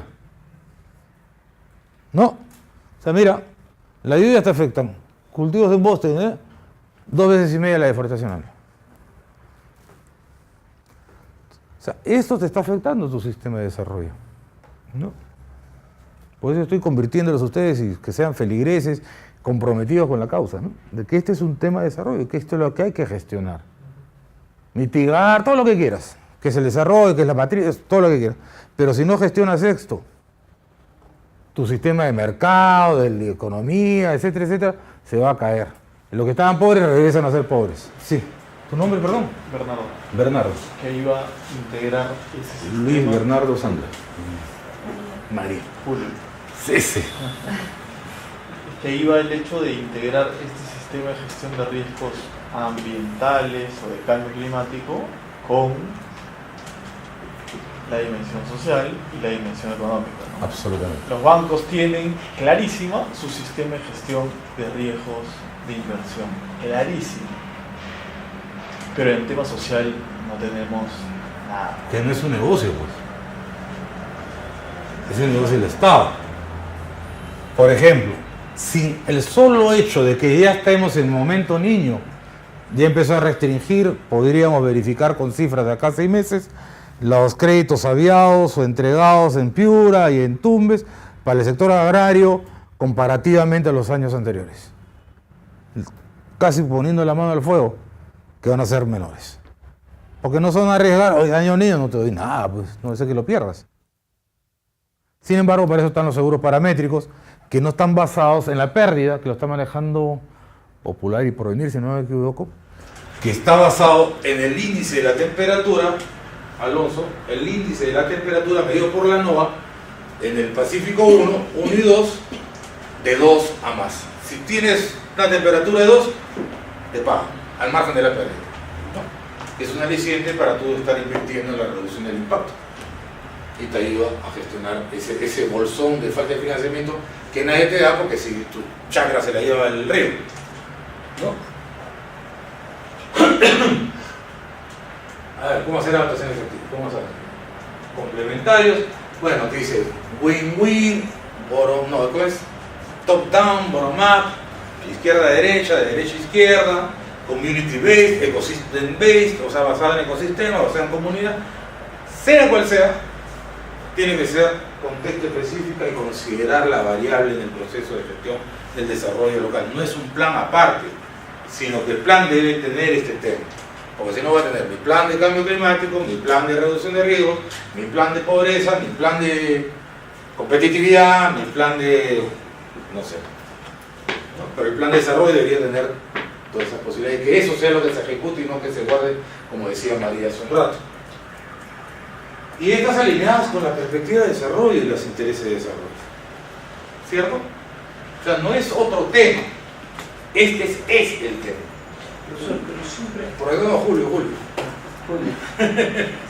Yo siempre veo que estamos en un círculo vicioso. O sea, siempre cuando siento que ya estamos por despegar, baja a cero.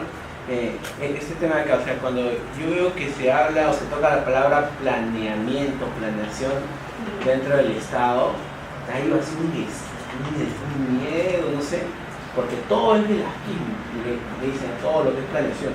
Yo acá, por ejemplo, cuando estaba llevando el tema de, ¿cómo se llama este curso?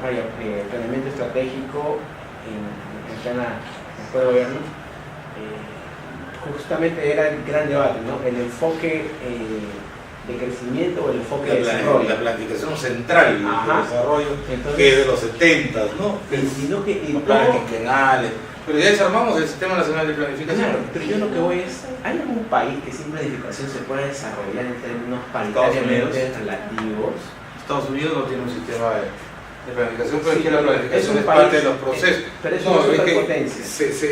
es que se hace, los sistemas de planeación son parte de los procesos de toma de decisiones, Claro. no son ajenos a. O sea, la toma de decisión se hace de un proceso, una metodología.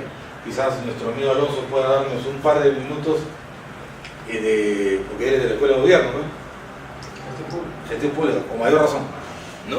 Sobre cuáles son los criterios. Pero, por ejemplo, hay un Sistema Nacional de planificación central, que puede decir pero todos los sistemas, por ejemplo, los europeos tienen su sistema de planificación. Entonces pero lo ejerce, por ejemplo, acá, de hecho, en el Perú, aparte del CEPLAN, entiendo, está el Ministerio de Economía y Finanzas, que tiene su Dirección General de Programación Multinacional, y planificación está asociada muchas veces a presupuesto y asignación de recursos. ¿No? Porque la planificación es el horizonte de trabajo. Te digo, voy a trabajar en eso en mi vida. Podemos tirarnos un rollo, una charla así, pero solamente planificación y presupuesto. Pero el tema es que no es solamente gobierno, o sea, es un tema de que la planificación te involucra una serie de actores para tratar de convertir o concretar resultados específicos en la perspectiva del desarrollo que tú estás planteando, ¿no? Al margen del modelo. O sea, siempre vas a utilizar insumos, información, recursos, vas a insumir recursos, que lo hagas participativo o no, central o no, son otro tipo de naturaleza.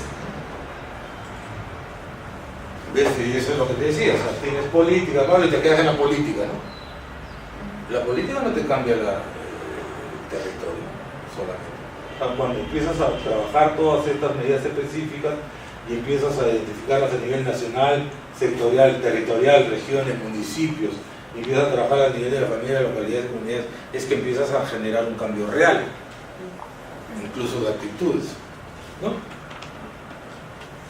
Entonces, la política, el marco, es el instrumento que se utiliza de gobierno central para establecer los incentivos, las sanciones, para que tales o cuales cosas pasen con mayor o menor facilidad. Y aquí estás incluyendo al sector privado y a la sociedad civil y al sector académico, ¿no? Que contribuyen desde sus respectivas trincheras, roles y funciones a que estas condiciones sean lo más transparentes, en lo ideal. Es el mundo perfecto. Algunos ejemplos para conocer el riesgo, qué es lo que está pasando, por dónde viene la bajada, hablar con los antiguos del pueblo, o tener la memoria histórica, o tener visual, etc. Reducción de riesgo, y esto es lo que le llaman mitigación en la reducción de riesgo. Reforzamiento, dinámica sobre obras, paso de alcantarillas, puentes, etc. Hay datos sobre un poco lo que mencionabas tú, Alonso, que se llaman las pérdidas promedio anuales, las PPA. ¿Cuánto pierde en promedio un país por este tipo de impactos? ¿No? Y ya hay bases de datos sobre eso, ¿no? O la pérdida máxima probable, que para un periodo de 25 o 50 años, ¿cuál es tu periodo de retorno de un sismo, por ejemplo? Que te hace perder $1.000 millones. Periodo de retorno puede ser 100, 200, 300, 400, 500 años. O una inundación, la inundación de 20, de 50, de 100 años, que tienen escalas distintas y por tanto magnitudes y pérdidas distintas. Sí. Esas evaluaciones solamente evalúan como parámetro principal y siempre se hace énfasis ahí en términos de valor nominal, o sea, en términos monetarios. En términos monetarios, el número de afectados, el número de muertos, Pero sí. voy al hecho de que siempre lo primordial, lo que ves es cuánto he perdido económicamente. No es lo primero. Por ejemplo, hablas también en términos de vidas humanas, ¿no? Por ejemplo, hasta hace 4 o 5 años las estadísticas te decían que por cada muerto que había por este tipo de impactos en un país desarrollado, habían 66 en un país no desarrollado. 66 veces más, ¿no? Entonces, porque está aparejado con lo que hemos estado hablando toda la tarde. Más expuestos, más vulnerables, menos resilientes, con menores capacidades. Entonces, todo ese combo te lleva a que la pérdida de vidas humanas en los países menos desarrollados y en vías de desarrollo sea muchísimo más alta que en los países. Sin embargo, en términos de volumen de pérdidas económicas, las pérdidas económicas de los países más desarrollados son mayores.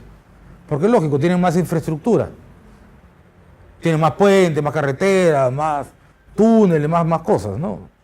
Entonces, en términos brutos, pero cuando eso lo pones en términos relativos, empiezas a saber que en función a su PBI o número de población, los países en vía de desarrollo son porcentualmente más afectados por más que la pérdida económica real de un país desarrollado sea mayor. Si lo relativizas a su PBI, por ejemplo, la cifra será menor, pero tu impacto, para que te hagas una idea, en Honduras, con Mish, 40% de su Producto Bruto Interno.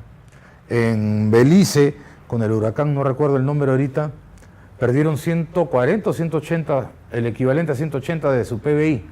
Vale decir que perdieron su patrimonio material, sus carreteras, pistas, veredas, ciudades, perdieron eso, que representaba mayor que su Producto Interno Bruto. Es una referencia, ¿no? Es una referencia. Y cuando le hablas a economistas, que son los que al final ponen ¿no? Hay que hablarse en su idioma.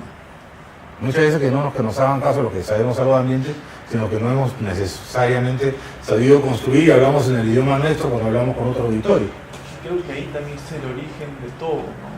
Ponemos dentro de los científicos sociales a los más ignorantes de todos como los más necesarios o los principales, que son los economistas. Para tomar las decisiones, digamos, pasa eso. Creo que ahí se puede originar el problema, ¿no? Porque lo primero que pensamos es cuánto perder plata. Y comparamos desarrollo y crecimiento, igualamos, por lo menos en Perú, ahorita, para la clase que nos dirige, crecimiento es igual a desarrollo. No es necesariamente cierto. Es discutible, de hecho. ¿No? Pero bueno, no vas a tener ni lo uno ni lo otro si no contemplas eso.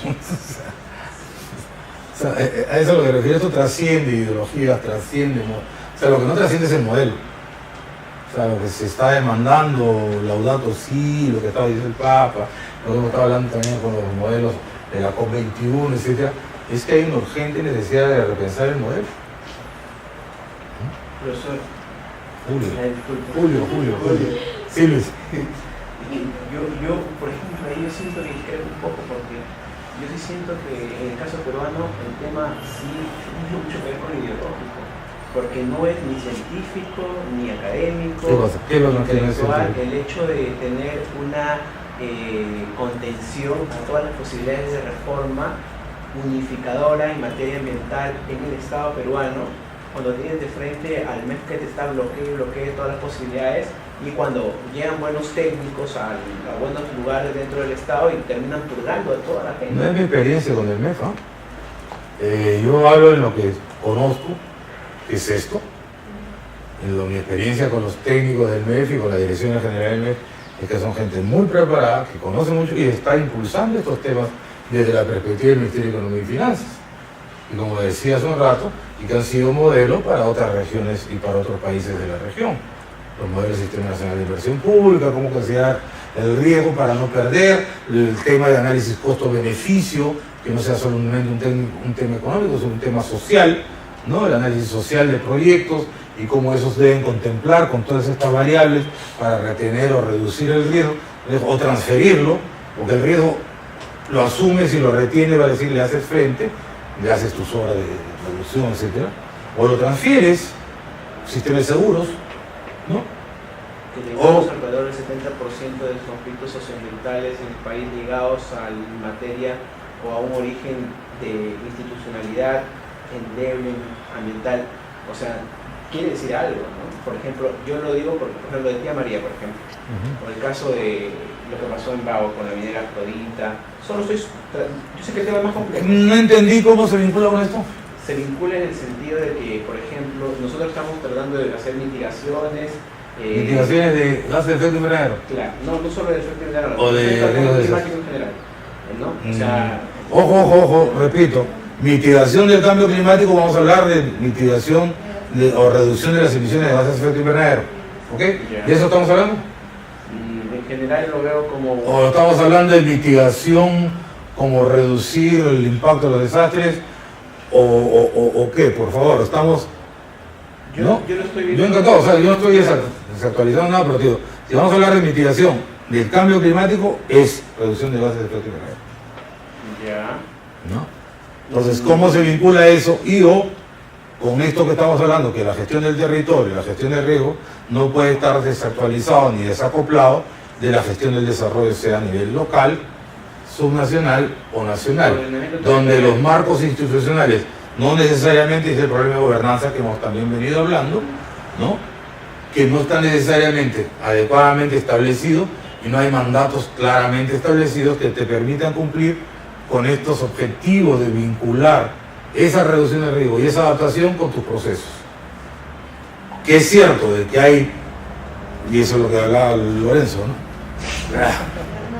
Bernardo, perdón. Soy Luis. Bernardo, que yo no creo que no tengamos técnicos adecuados ni nada de esto, sino que al contrario, estamos en un proceso, esto es nuevo. O sea, esto es nuevo. La primera estrategia de cambio climático tendrá 15 años.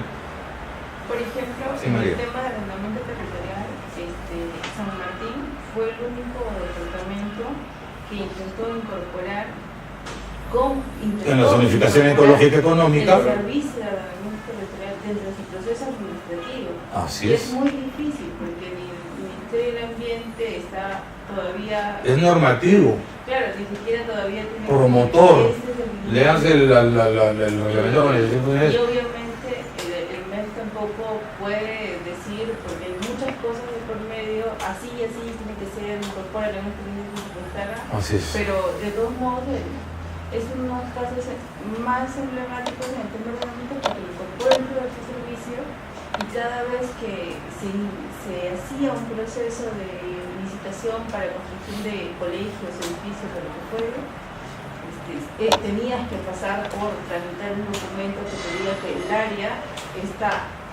tiene esa significación y puede Claro. construir. O sea, una cosa es hacer el ordenamiento, como tú mencionabas hace un rato, y lo encarpetaron, y la otra es que lo empiezas a usar.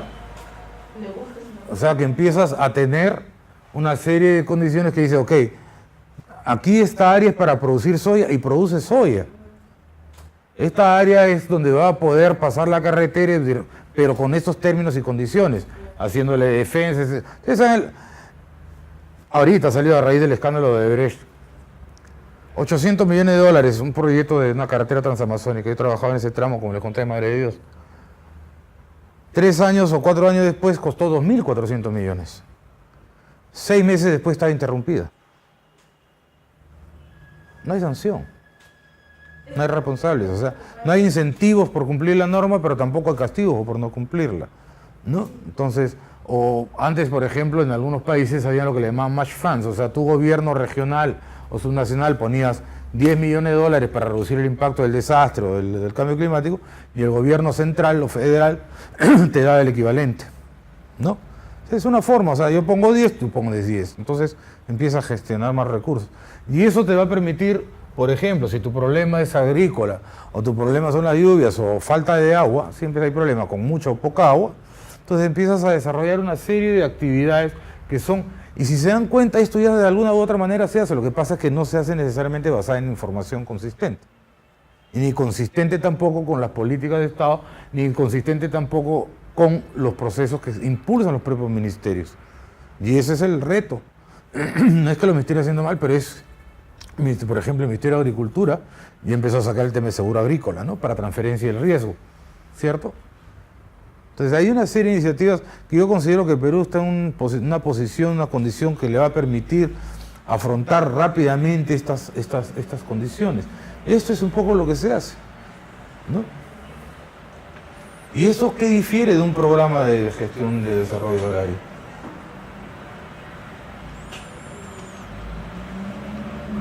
A ver, alguien que me cuente. Una pregunta.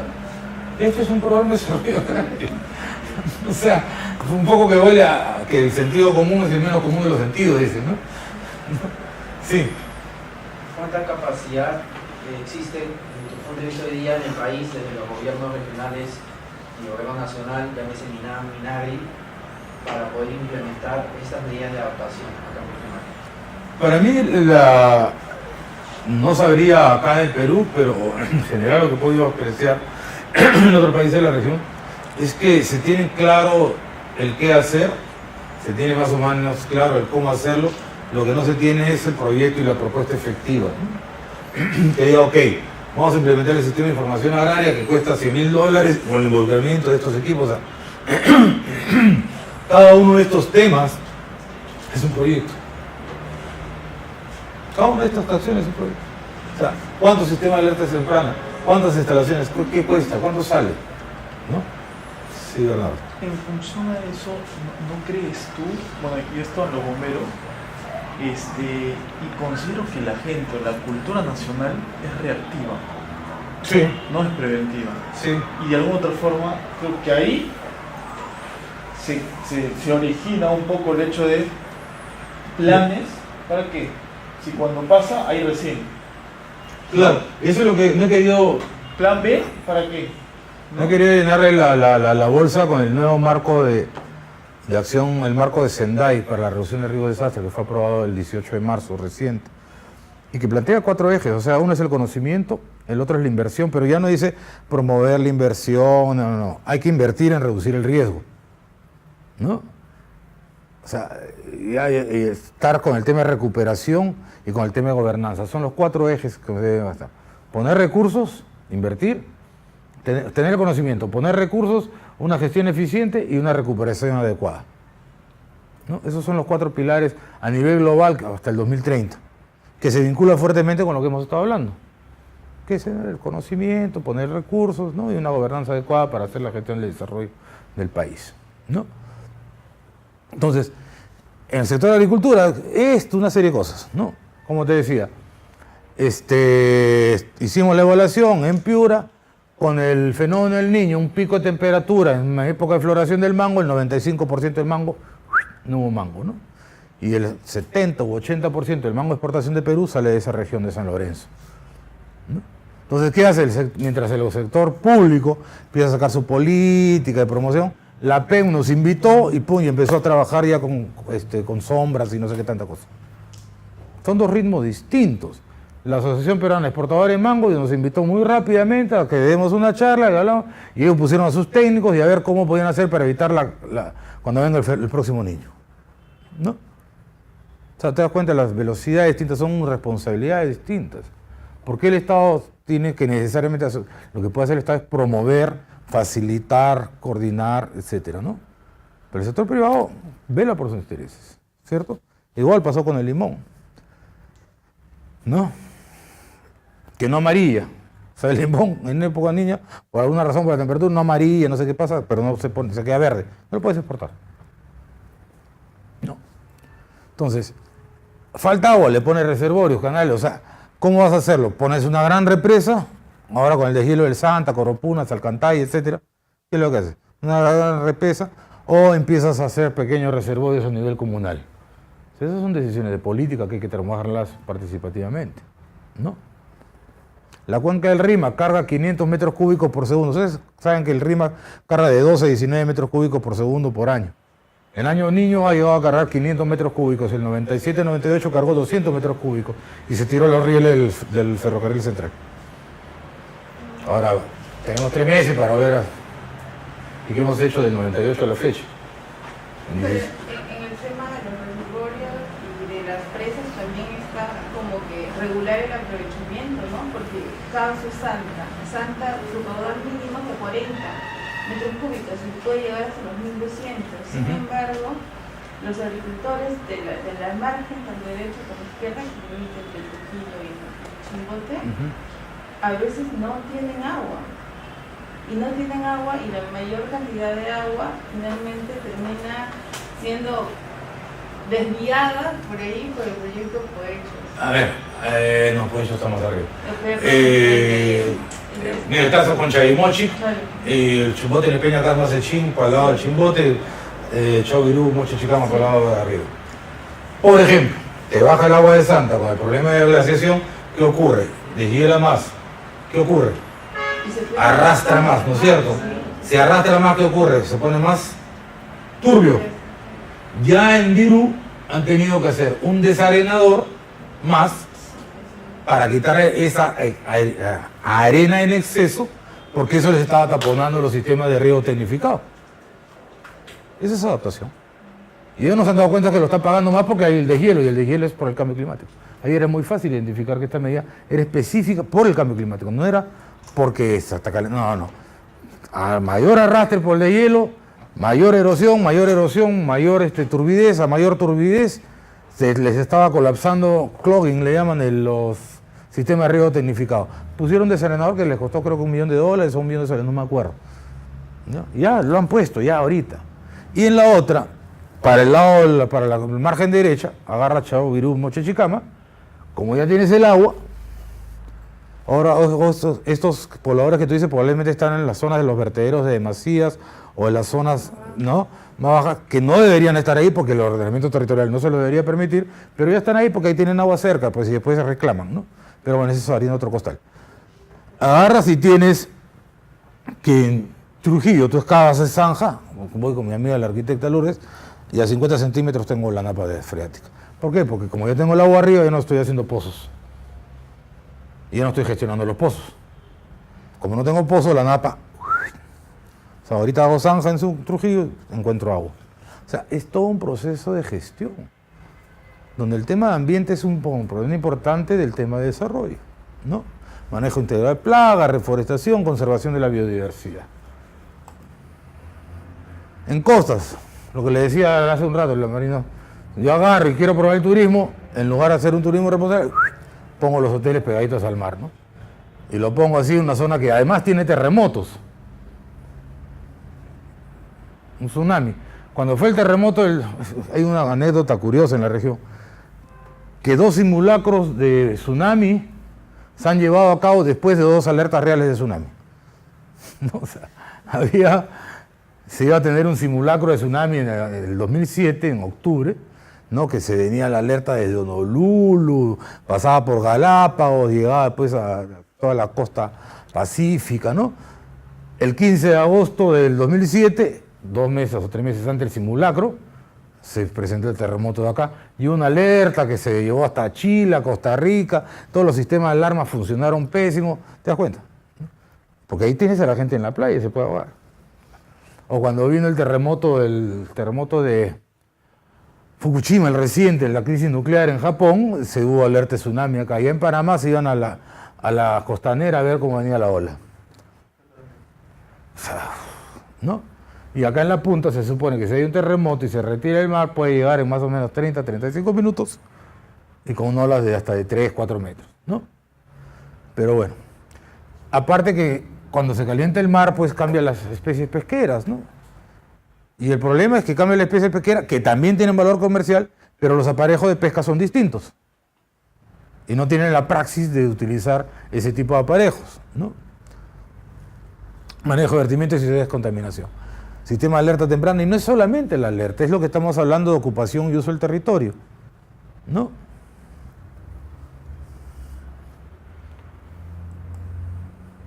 En valles interandinos, los temas de cosecha de agua, monitoreo de la calidad de agua, diversificación de cultivos.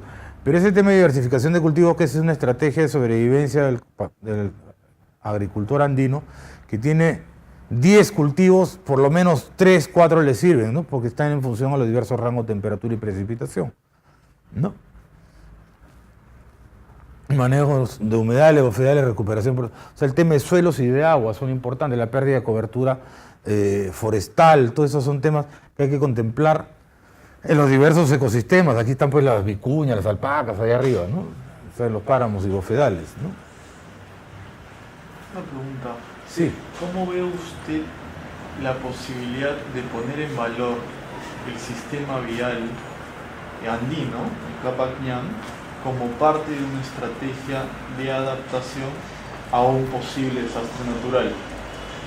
En cuanto hay muchos caminos que se encuentran al costado de las carreteras asfaltadas, inclusive hay algunos que asfaltaron en los mismos caminos.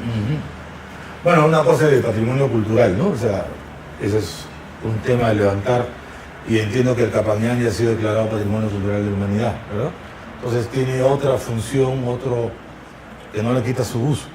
Y tendría que hacer una evaluación de los sitios de riesgo por los cuales atraviesa, y los desastres no son naturales, ¿no? O sea, el desastre es ocasionado por una condición de vulnerabilidad.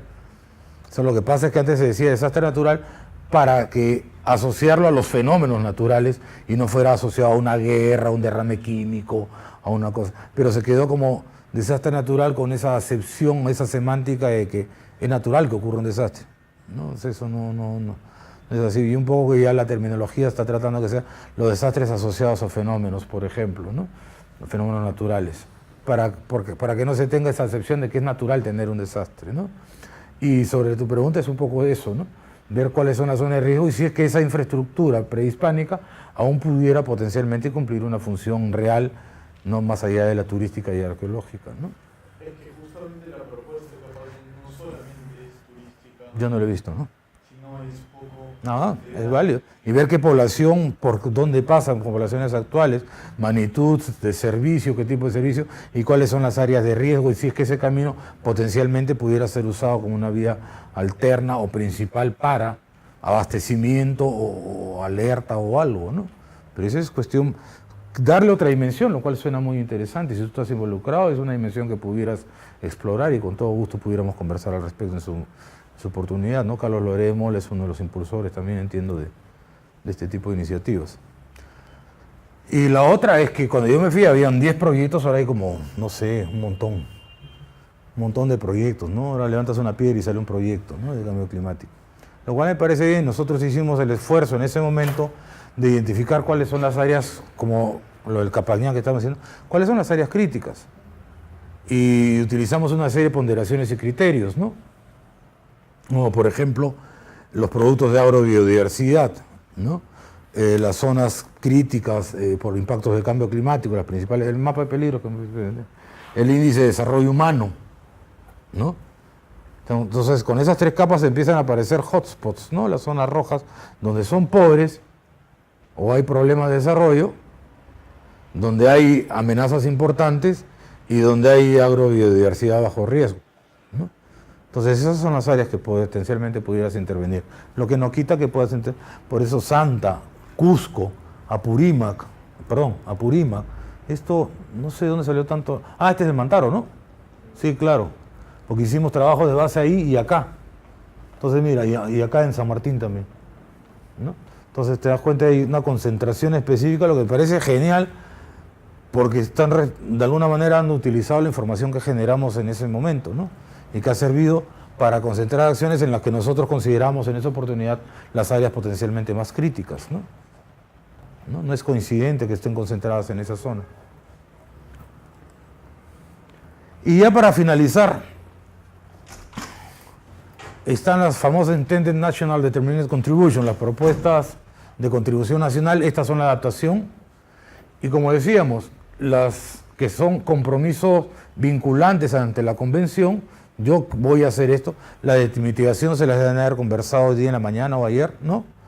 Estas son básicamente la adaptación y que dice, estos son los sectores prioritarios, ¿no? Después de un proceso de consulta que han hecho, etcétera, el tema de recursos hídricos, el tema de agricultura, pesca, ciudades sostenibles, bosques y salud. Esos son los temas que como país tengo y quiero impulsar y contribuir con tema de adaptación a nivel nacional. Pero estos temas están en función a las metas de desarrollo nacionales. No son metas de cambio climático, son metas de desarrollo que contemplan variables de cambio climático en estos procesos. Y para eso plantean objetivos aspiracionales, le llaman ellos. Ya les voy a preguntar qué quieren decir con eso.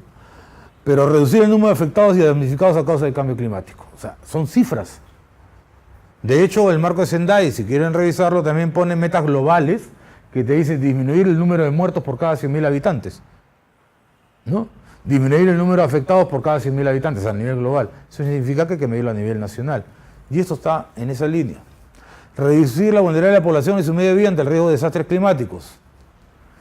Ojo, vulnerabilidad. ¿Qué es lo que tenemos que hacer entonces para reducir vulnerabilidad? Hemos hablado que es pobreza, que es desarticulación, desinstitucionalidad, falta de desarrollo, inequidad. para reducir eso, tengo que empezar a hacer procesos de desarrollo considerando la variable del cambio climático que reduzca esta vulnerabilidad. ¿Cierto? ¿Está claro ahí? ¿No? Eso es. Reducir la reincidencia en la pobreza. ¿Se dan cuenta cómo se vincula? O sea, si traes, como se acuerdan la curva, la primera lámina, si caes en esto, ¡blup!, vuelves a ser pobre. Te quedaste sin trabajo, te quedaste sin medio de vida, te quedaste sin agricultura, sin lo que sea. Y reducción de pérdidas económicas por la recurrencia del fenómeno del niño. Y el FEN es el FEN macho y el FEN hembra, ¿no? O sea, el ENOS, el niño oscilación sur, que es su fase caliente, el niño, y su fase fría, la niña, ¿no? Una con mucha agua en el norte y otra con poca agua, ¿no? Y ya para terminar, qué preciso, está vinculado, pues, pobreza y cambio climático y desarrollo, están vinculados, hay que reconocer y actuar consistente y consecuentemente con tu preguntaste o mencionaste, creo, en un momento, ¿no? O sea, ¿qué consistencia le damos como política de Estado y gobierno para eso? Tener datos, información, no solamente en términos económicos, ¿no? Pero que nos permitan cuantificar y los marcos institucionales de política en curso para hacer frente a estos retos actuales y futuros. O sea, estos marcos institucionales para mí son clave para hacer la gestión del desarrollo, que es lo que ustedes han estado con todo criterio preocupados y preguntando, ¿no? Y no estoy hablando de marcos políticos de gobierno, estoy hablando de marco de política pública, que es distinto, ¿no?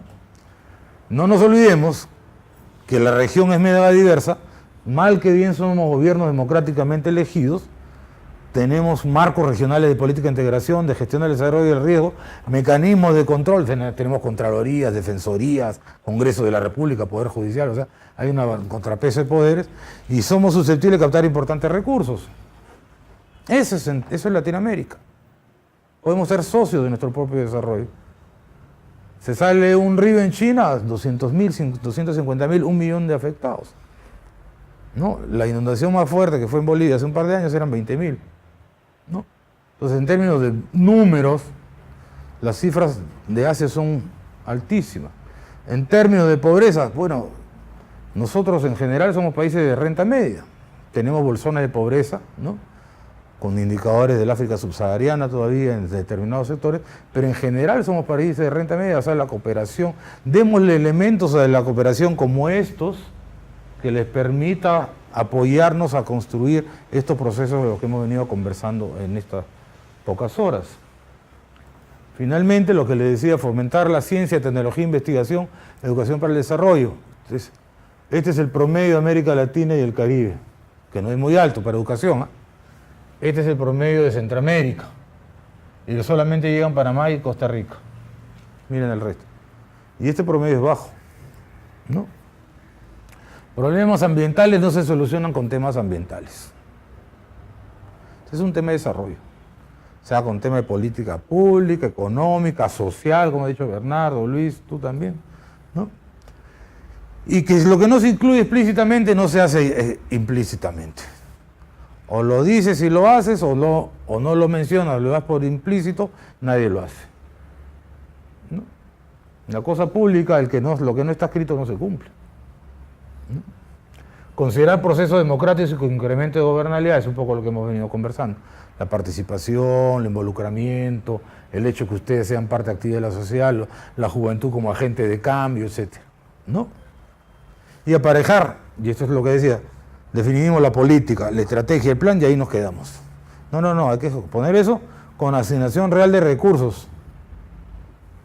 Poner recursos, billete, Villegas, lana, marmaja, guita, ¿no?